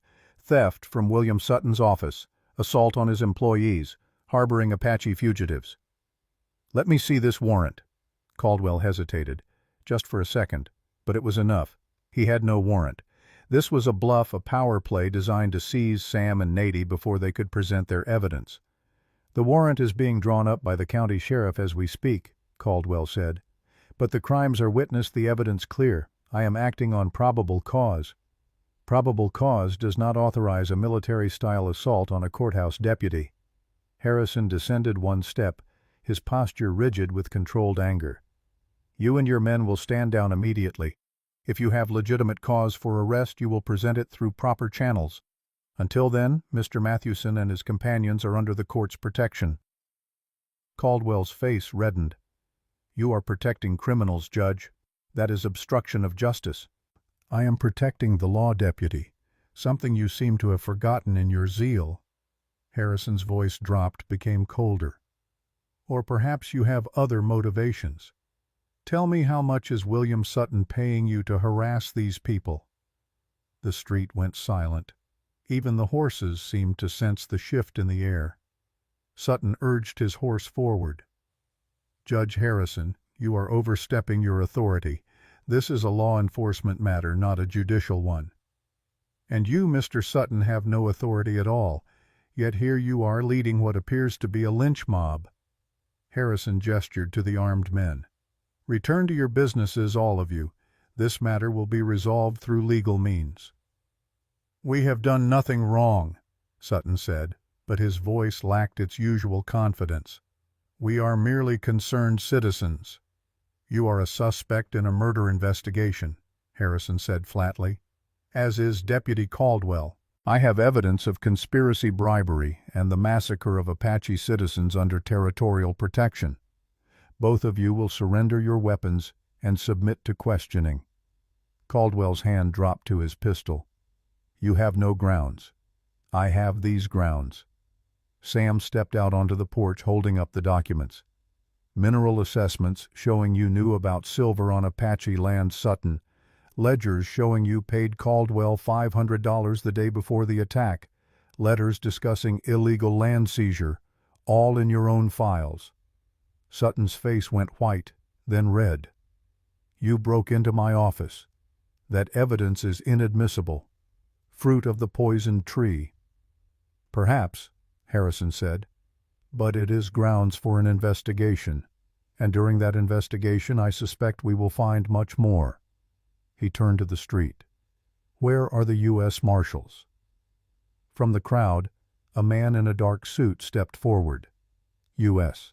Marshal James Cooper, 42 years old, with the hard face of a man who had survived 2 decades of frontier law enforcement. Right here, Judge. Take Sutton and Caldwell into custody. Protective custody pending investigation. No charges filed yet, but they are not to leave town. Cooper nodded, gestured to 2 other marshals Sam had not noticed in the crowd. They moved toward Sutton and Caldwell. Caldwell's hand was still on his pistol. I am a duly appointed law officer. You cannot arrest me. I am not arresting you, Cooper said calmly. I am taking you into protective custody for questioning. You can come quietly, or you can resist. Your choice. The moment hung suspended. 12 armed men against 3 marshals, a judge, and Sam's small group. If Caldwell chose violence, a lot of people would die. Then unexpectedly it was Sutton who broke. His shoulders sagged. The fight went out of him. He had gambled everything on intimidation and speed, on crushing the opposition before they could speak, and he had lost. This is not over, Sutton said quietly. I have lawyers, friends in Santa Fe. You have made a powerful enemy judge. I have done my duty, Harrison replied, as I always have, as I always will. Sutton dismounted, allowed the marshals to take his pistol. Caldwell, seeing his patron surrender, did the same. His face was ashen. He knew what was coming. Knew that when pressed, when faced with prison or cooperation, men like Sutton always chose self-preservation. Caldwell would be the sacrifice, the scapegoat. The crowd dispersed slowly, men drifting away now that the confrontation had deflated. Within minutes the street was clear except for Sam's group and the officials. Harrison turned to Sam and Nady. You will need to give full statements, written testimonies, and I will need to speak to the child if her mother permits. Nady looked at Sam, a question in her eyes. He nodded. They had come this far. Might as well finish it. Little Sparrow will speak, Nady said. But I will be with her. Of course. Harrison gestured back into the courthouse. "Let us begin." They spent the next 3 hours in Harrison's office recounting everything. Sam described finding the burned camp, the bodies, the tin box. Nady told of Sutton's earlier visits, the offers to buy land, her husband's mysterious death 2 years prior.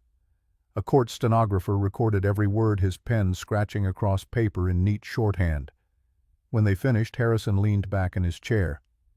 "This is damning, but I need to speak with the other witnesses, the survivors of the attack, and I need to interview Sutton and Caldwell formally." "Caldwell will break," Sam said. "He is not a career criminal. He is a weak man who made bad choices. Offer him immunity for testimony against Sutton and he will talk." "Perhaps, but that is a prosecutorial decision, not mine to make." Harrison paused. "There is something else. This conspiracy, if proven, goes beyond just Sutton and Caldwell.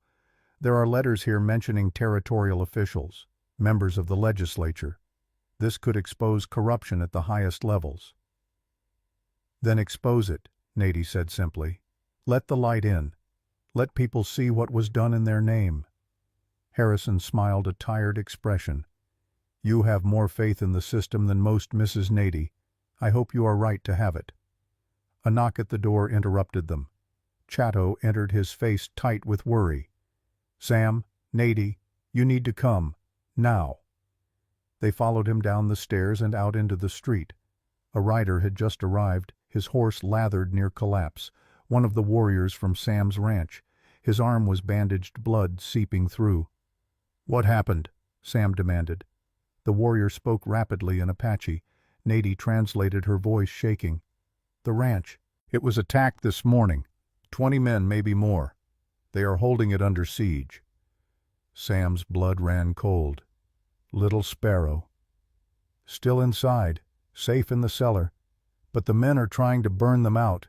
Kai's brother says they can hold maybe another hour. Then—" The warrior gestured helplessly. An hour. They were 30 miles away. At a full gallop, pushing horses to the breaking point, they might make it in 90 minutes. Too long, too late. Sam turned to Harrison.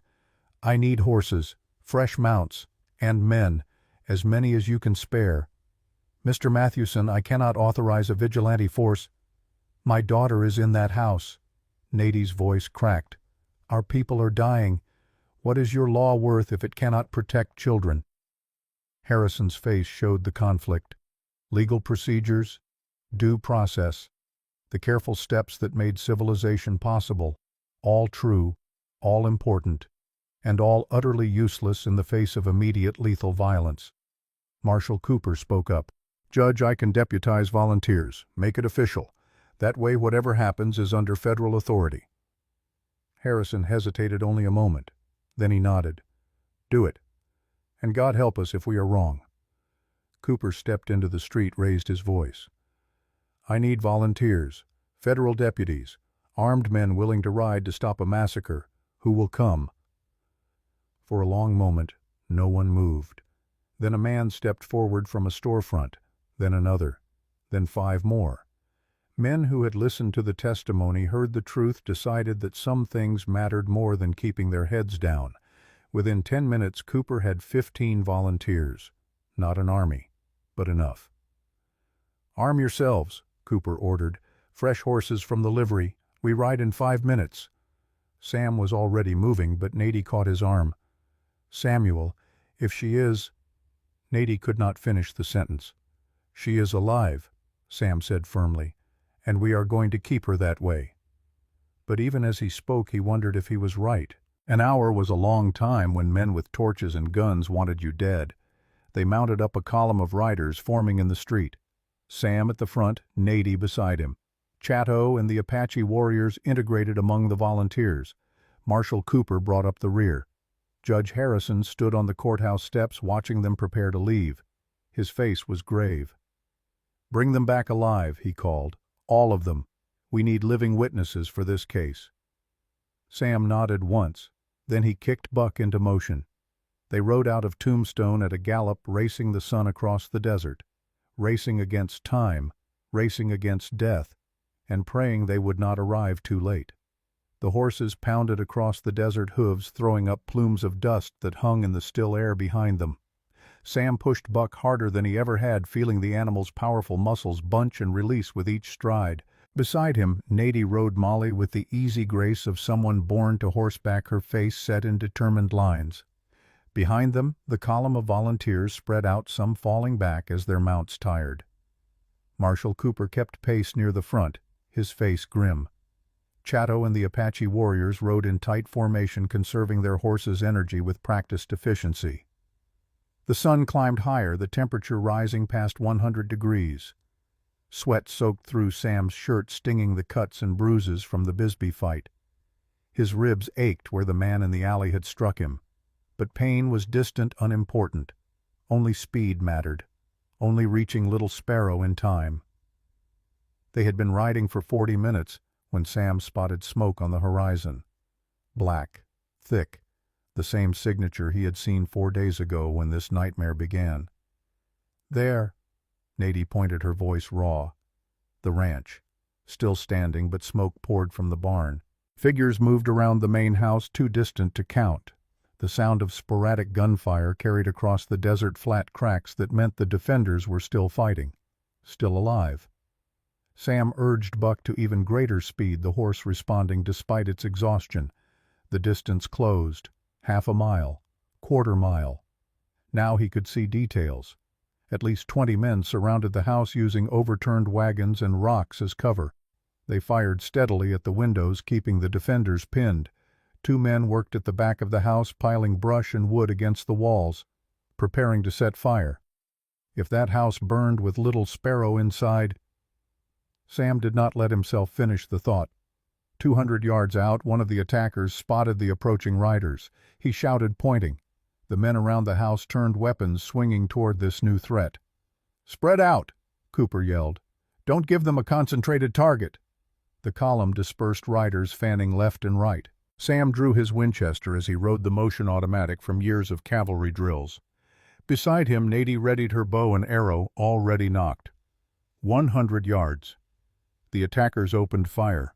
Bullets whined through the air close enough that Sam heard their passage.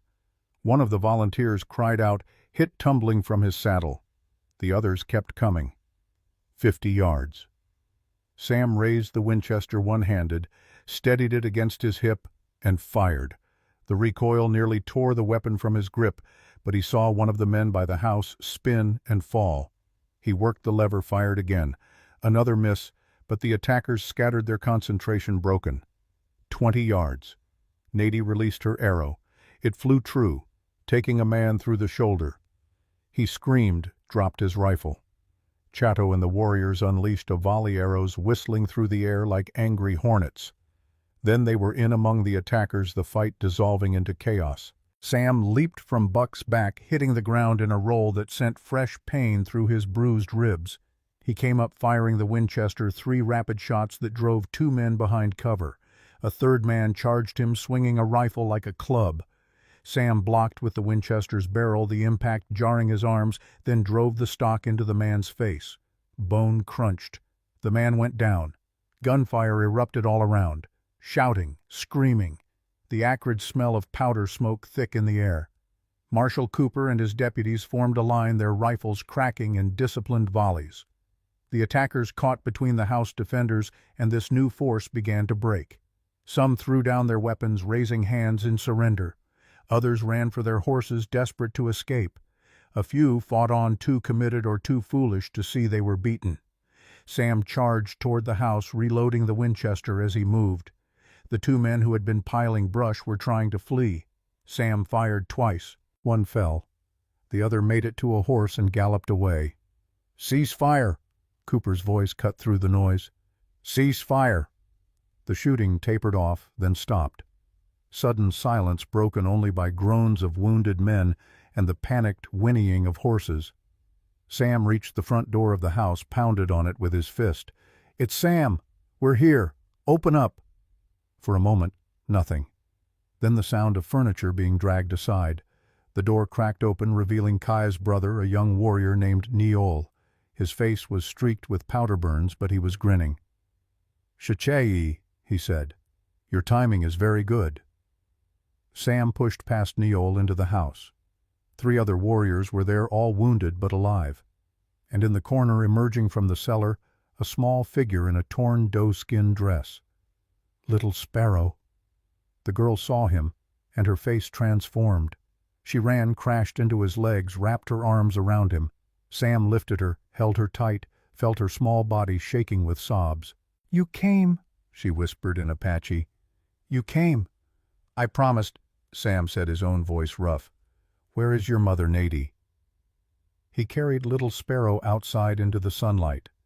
Nadie was dismounting her bow, still in hand. An arrow knocked. When she saw her daughter, she went white. "To Nwini."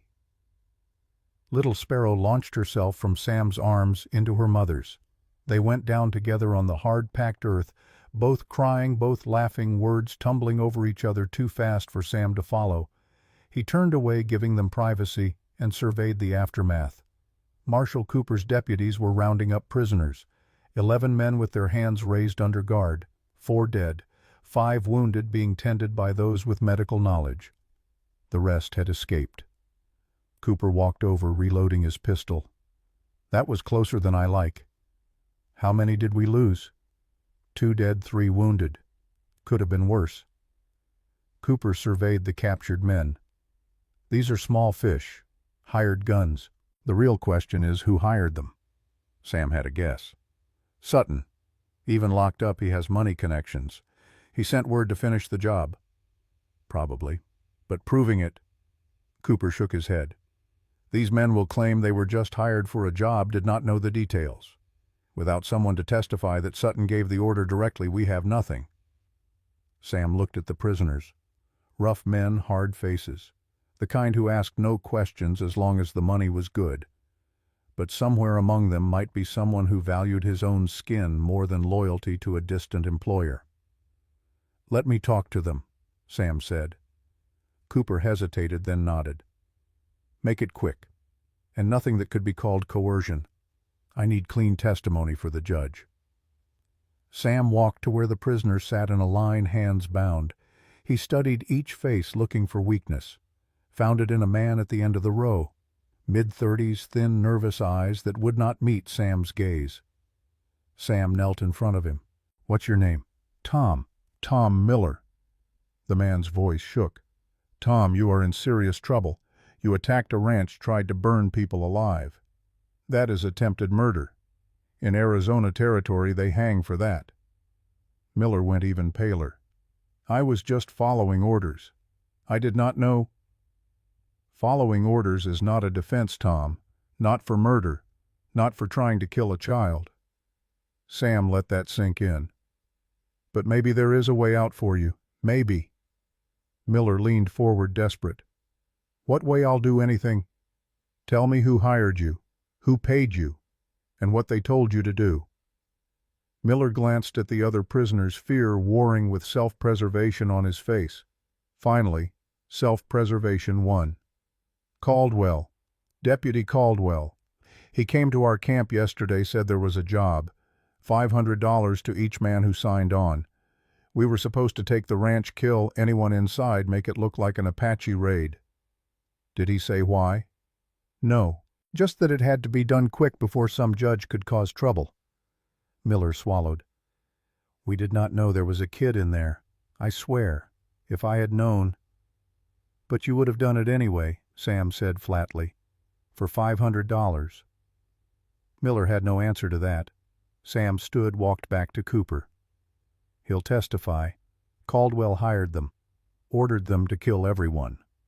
Cooper's expression was grim. "That ties Caldwell to this directly, and since Caldwell was acting on Sutton's behalf—" He nodded slowly.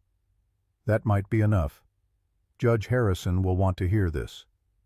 They spent the next hour securing the ranch. The wounded were bandaged, the dead covered with blankets. Sam's barn was a total loss, burned to the foundation, but the house had survived. Nadie helped tend the wounded, her knowledge of herbs and healing evident. She cleaned wounds, applied poultices, spoke softly to men in pain. Little Sparrow stayed close to her mother, occasionally glancing at Sam as if to reassure herself he was still there. Chatto found Sam checking on Buck. The horse was exhausted but uninjured, the bullet graze from Bisbee already scabbing over. "My sister trusts you," Chatto said without preamble. "That is not something she gives easily." Sam continued rubbing down Buck's flanks. "She has earned my trust as well." "Good." Chatto paused. "What happens now? To Sutton Caldwell all of this?" "There will be a trial. Judge Harrison is honest, but the territorial government—" Sam shook his head. "Sutton has friends. Money buys influence even in courts." "Then justice is not certain." "Justice is never certain. But we have a chance, more than we had 4 days ago." Chatto considered this. Then he said, "Little Sparrow calls you Shachai, grandfather. That is a sacred bond. If you accept it, you accept responsibility for her life, her future." Sam met the young man's eyes. "I know. And my sister. She has not smiled at a man since my brother by marriage died, but she smiles at you." "Chatto, I am not warning you away. I am saying I approve." Chatto's expression softened slightly. "You are a good man, Samuel Mathewson. Rare in these times. Do not waste what you have been given." He walked away before Sam could respond, leaving Sam staring after him. "What you have been given. A family. Not by blood but by choice. By shared danger and mutual respect. By a 6-year-old girl's decision to trust a stranger. Sam had not sought this, had not wanted it after Sarah died. But now, standing in the ruins of his barn watching Nady tend the wounded while Little Sparrow helped by fetching water, he realized something. He did not want to go back to the empty life he had been living, did not want to return to silent dinners and lonely sunsets. He wanted this. Complicated, dangerous, uncertain as it was. He wanted them. Marshal Cooper approached, breaking Sam's reverie. "We are ready to move out, taking the prisoners back to Tombstone for formal charging. You should come too. The judge will want your testimony and—" He paused. "Might be safer if you were not out here alone for a while. Sutton still has resources. He might try again." Sam looked at his house, then at Nady and Little Sparrow. "Give me a few minutes." He walked to where Nady sat with her daughter. Both looked up as he approached.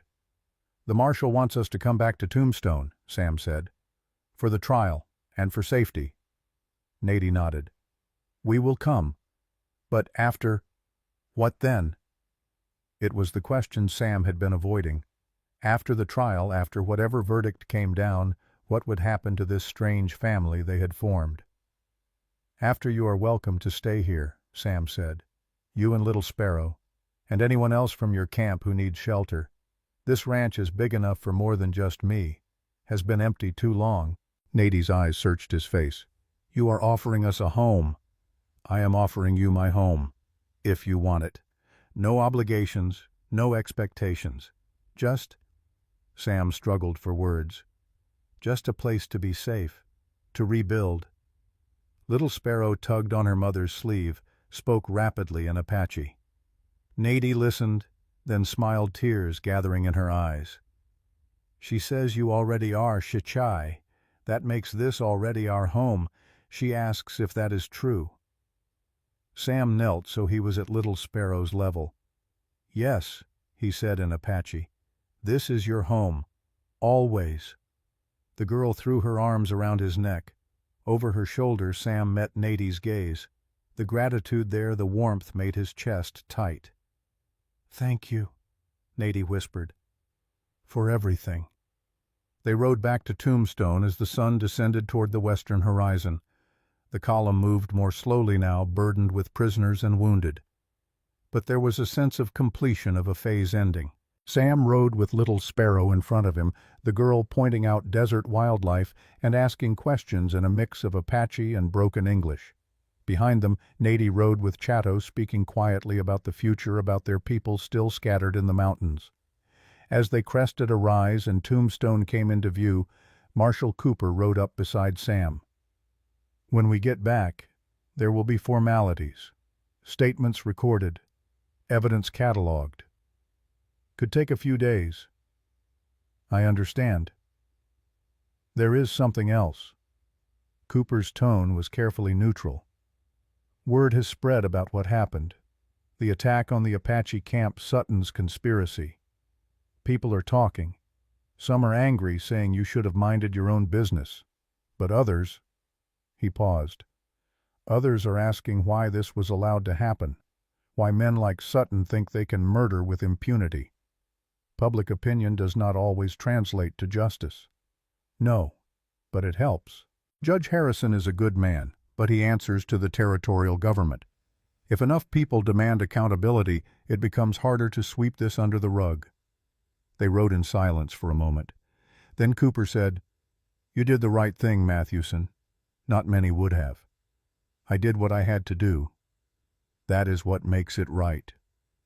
They entered Tombstone as night fell, the town's lamps glowing warm against the darkness. People lined the streets watching the column pass. Some faces showed hostility, others curiosity. A few showed something that might have been approval. At the courthouse, Judge Harrison waited on the steps. Beside him stood several men Sam did not recognize, lawyers perhaps, or territorial officials drawn by the growing scandal. Harrison descended as they dismounted. His eyes went first to Little Sparrow, then to the prisoners, then back to Sam. "You survived. I am glad." "Barely. We need to talk, Judge. Tom Miller, one of the prisoners, is ready to testify. Caldwell hired them, ordered them to kill everyone at my ranch." Harrison's expression hardened. "Get Miller inside. I will take his statement tonight. And tomorrow." He looked at the gathered officials. "Tomorrow we will have a very public hearing. Let everyone see the truth." As marshals led the prisoners away, Nady approached with Little Sparrow. The judge looked at the girl, his stern features softening. "You must be Little Sparrow." The girl nodded shyly. "I am Judge Harrison. I want to hear your story if you are willing to tell it. But not tonight. Tonight you should rest." "Where should we stay?" Nady asked. "We have no money for lodging." "You are witnesses under court protection," Harrison said. "The territory will provide accommodations. There is a boarding house 2 streets over. Clean safe. I will send word that you are coming." Sam started to thank him, but Harrison raised a hand. "Save it. Thank me when this is over, when justice is done." His eyes were bleak. "If it can be done." They walked to the boarding house, a modest 2-story building run by a widow named Mrs. Henderson. She gave them 2 rooms on the upper floor without question, clearly having received Harrison's message. Little Sparrow was asleep almost before her head touched the pillow, exhausted by fear and relief. Nady sat beside her, stroking her hair, singing softly in Apache. Sam stood in the doorway watching. This was not how he had imagined his life would be 4 days ago, but somehow it felt right, felt like where he was supposed to be. Nady looked up, caught him watching. She rose quietly, stepped into the hall, closing the door softly behind her. "She is safe," Nady said. "Because of you. Because of all of us." "No." Nady stepped closer. "You could have looked away. Could have left her in that cave, left us to our fate. Most would have. But you did not. You risked everything. I could not do anything else. I know. That is why." She paused, searching for words. "That is why I think my husband would have liked you. Why Little Sparrow trusts you. Why I—" She stopped, looked away. Sam reached out gently, turned her face back toward his. "Why you what?" "Why I am not afraid anymore," Nady whispered. "For the first time since Dakota died, I am not afraid of the future."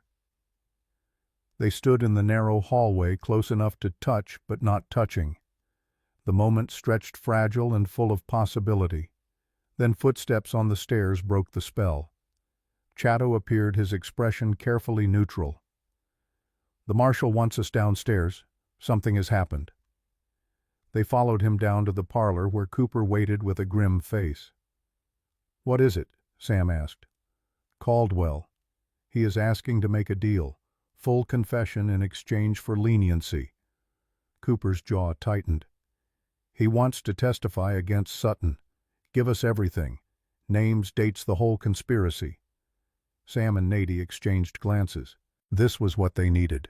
Direct testimony from Sutton's accomplice. It would make conviction almost certain. "What does Harrison say?" Sam asked. "He is considering it. But he wants to talk to you first. To the witnesses. This is your case as much as it is the territory's. You should have a say in whether Caldwell gets mercy." Mercy. For a man who had ordered the deaths of innocents, who had tried to burn little Sparrow alive. Sam looked at Nady. "What do you think?" Nady was silent for a long moment. Then she said, "My people have a saying. One honest enemy is worth more than 10 false friends. If Caldwell tells the truth, if his words bring down Sutton and the others, then perhaps that is enough. Justice is not always about revenge." Sam nodded slowly. She was right. The goal was not to punish Caldwell, though he deserved it. The goal was to expose the corruption, prevent future massacres, protect people like Little Sparrow. "Tell the judge we agree," Sam said. "But on one condition. Caldwell's testimony must name everyone involved, every official, every conspirator. No half measures." Cooper nodded. "I will tell him." He headed for the door, then paused. "You know what this means. When Caldwell talks, when those names come out, you will have made powerful enemies, men who will not forget." "I know," Sam said quietly. "But some things matter more than being safe." After Cooper left, the three of them sat in silence. Outside Tombstone's nightlife continued oblivious to the drama unfolding in its courthouse. Laughter from saloons, horses passing, the normal sounds of a frontier town. But nothing would be normal after tomorrow. Tomorrow the truth would be spoken, and whatever came after, they would face it together. The courthouse was packed by 8 the next morning. Every seat filled, people standing 3 deep along the walls, more crowding the hallway outside. Word had spread through Tombstone and the surrounding territory. A public reckoning was coming. Sam sat in the front row with Nady and Little Sparrow. The girl wore a clean dress. Mrs. Henderson had provided her hair neatly braided. She held tight to her mother's hand, eyes wide as she took in the crowded room. Behind them, Chatto and the other Apache warriors sat in silent witness. Their presence drew stares, whispers. Apache in a white courthouse was unusual. Apache as plaintiffs rather than defendants was almost unheard of. Judge Harrison entered through the side door, his black robes stark against the whitewashed walls. The bailiff called for order, and the room fell silent. "This hearing," Harrison began, his voice carrying to every corner, "is convened to examine evidence of conspiracy, murder, and corruption in the matter of the attack on an Apache settlement in the Chiricahua Mountains on July 14, 1889. These proceedings are open to the public and will be recorded in full." He gestured to the stenographer, who sat ready with pen and paper. "Marshal Cooper, bring in the first witness." The side door opened. Henry Caldwell entered, flanked by 2 marshals. He looked diminished somehow. The swagger gone, replaced by the hunched posture of a man who knew his life was over. He took the witness chair. Harrison leaned forward. "Deputy Caldwell, you have requested to give testimony in exchange for consideration in sentencing. Before we proceed, I must ask, is this testimony given freely, without coercion?" "Yes, Your Honor." Caldwell's voice was barely audible. "Speak up, Deputy. The room must hear you." "Yes." Louder now. "I am testifying freely. I want to tell the truth." "Then begin. Tell us about July 13, 1889, the day before the attack." Caldwell took a breath. Then, haltingly at first, but gaining momentum, he told everything. How William Sutton had approached him 6 months prior with a proposition. How Sutton had discovered silver deposits on Apache land worth tens of thousands of dollars. How the Apache refused to sell or relocate. "He said we needed to create a crisis," Caldwell said, his voice hollow. "Make it look like the Apache were a threat to white settlers. Then the Army would move them to reservations, and Sutton could buy the land cheap from the territorial government. Who else was involved? Harrison asked. Caldwell named names. Territorial legislators who had taken bribes to fast-track land transfers, officials in the land office who had forged documents, even the territorial governor's chief of staff, who had looked the other way in exchange for campaign contributions. The courtroom erupted. Shouts, denials. Several men tried to leave, but marshals blocked the doors. Harrison's gavel cracked like a gunshot. "Order, or I will clear this room." The noise subsided. Caldwell continued describing how he had recruited gunmen, how they had attacked at night, how they had deliberately targeted families to maximize terror. "We were supposed to kill them all," he said, his voice breaking. "Leave no witnesses. Make it look like they had been raiding settlers and got what they deserved." "But there were witnesses," Harrison said quietly. "A child survived." Caldwell's eyes found little Sparrow in the front row. He looked away quickly, unable to hold her gaze. "I did not know about the child. Not until later. When Sutton found out she was alive at Mathewson's ranch, he ordered us to finish the job. Said we could not leave loose ends. So you hired more men, sent them to kill a 6-year-old girl." "Yes," barely a whisper. "And Samuel Mathewson, Nady, anyone who knew the truth?" "Yes." Harrison sat back, his face carved from stone.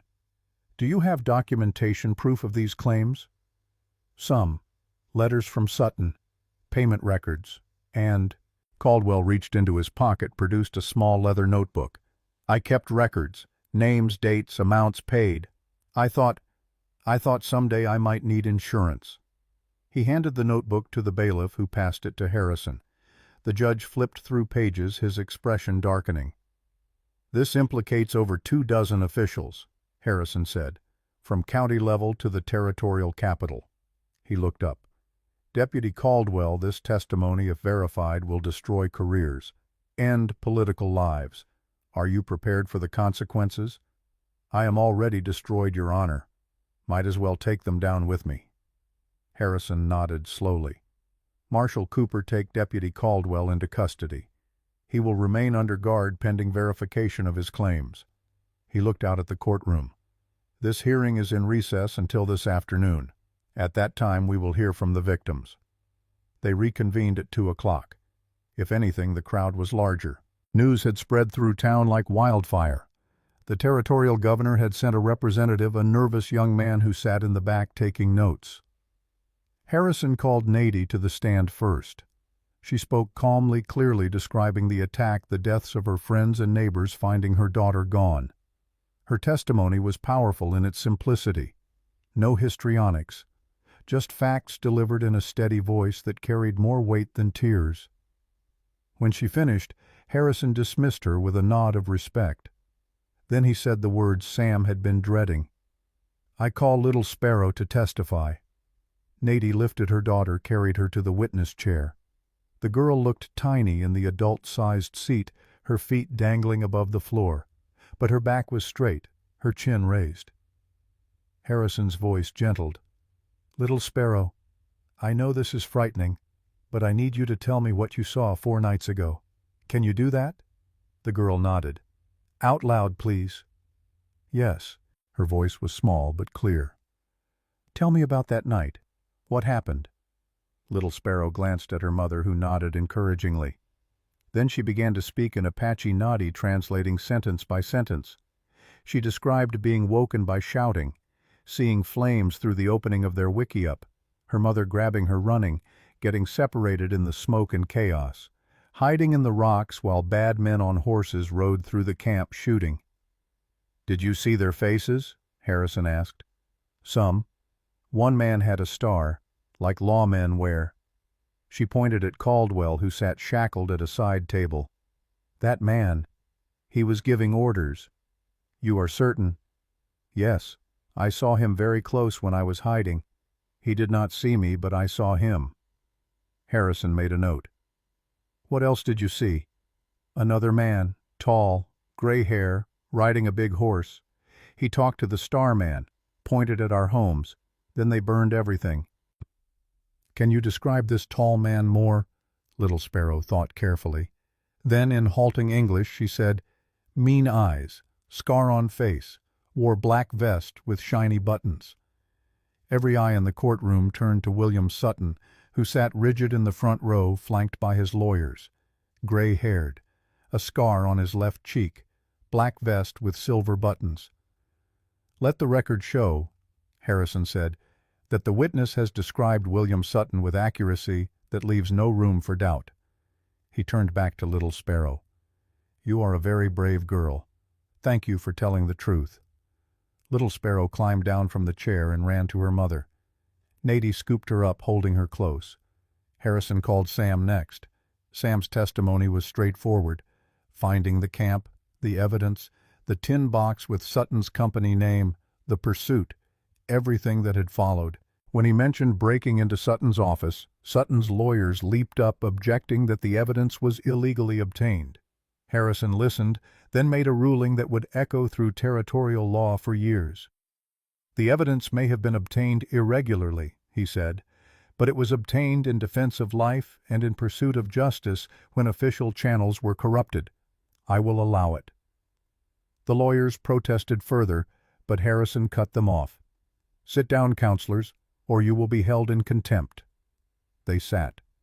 Finally, Harrison called William Sutton himself to the stand. Sutton's lawyers argued he should not be compelled to testify, that he had a right against self-incrimination.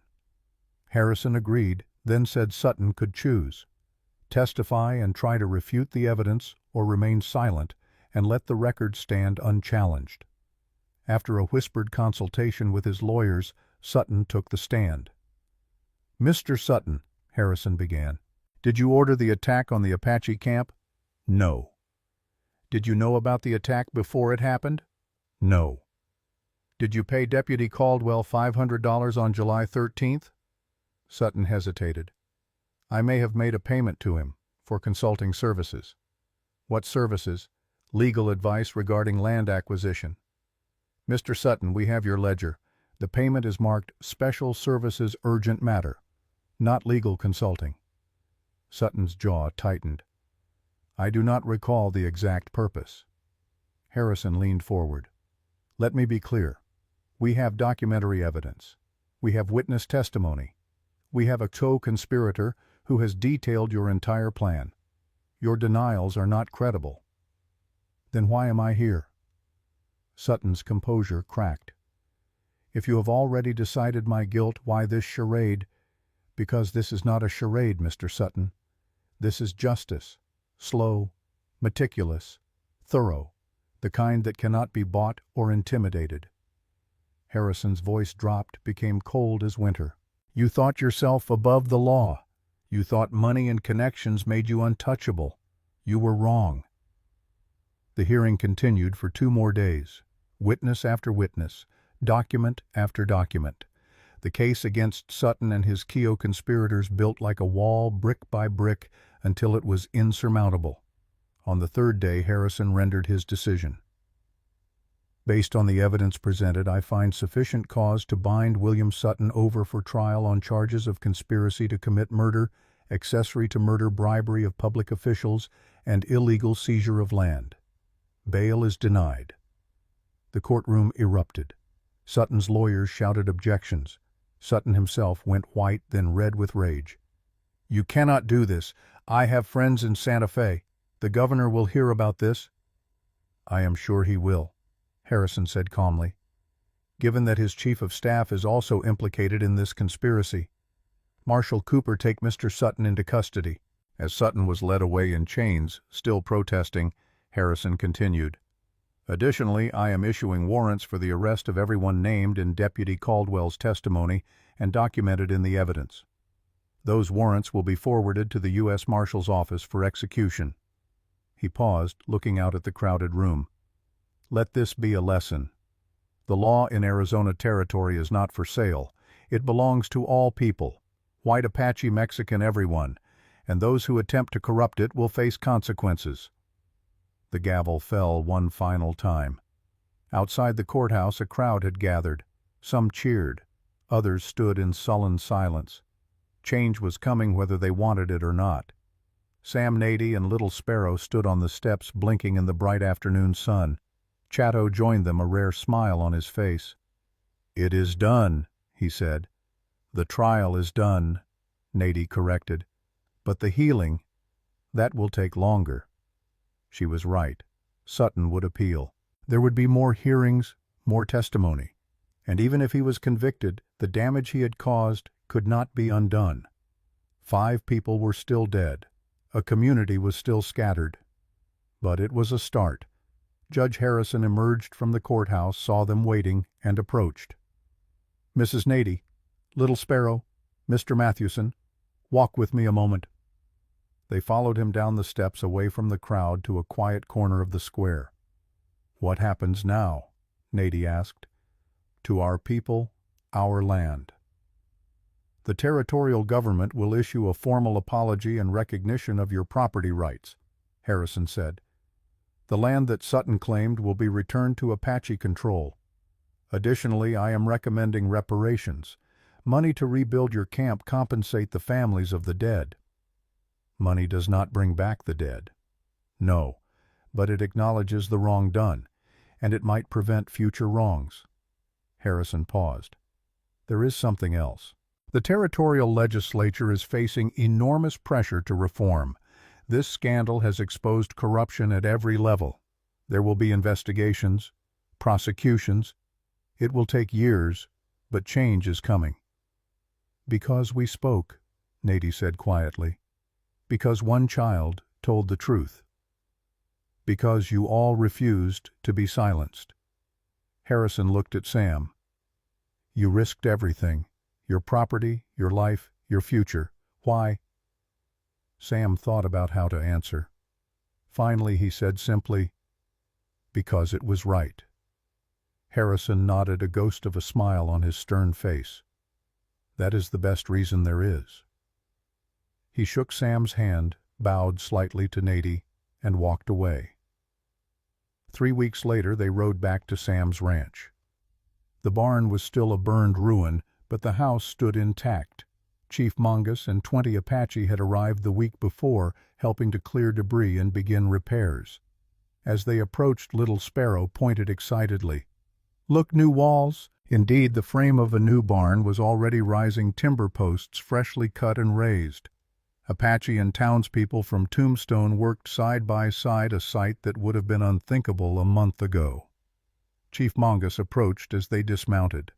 He was a dignified man in his late 50s, his hair streaked with gray, his face lined with the wisdom of hard years. "Samuel Mathewson," he said in accented English, "you have done a great thing for our people. I did what anyone should have done, but did not. That makes it great." Mongus turned to Nady. "Your daughter is well. She is healing, as we all must." Mongus nodded. Then, to Sam's surprise, he removed a silver bracelet from his wrist and held it out. "This belonged to my father, and his father before him. It is given to those who show great courage and honor. I give it to you now. You are no longer just Sam Mathewson. You are Shikus, our brother." Sam took the bracelet, feeling its weight. Not just silver, but history, trust, family. "I am honored. You have earned honor." Mongus clasped Sam's shoulder, then moved away to supervise the construction. Over the next weeks, the ranch transformed. The new barn rose larger than the old one.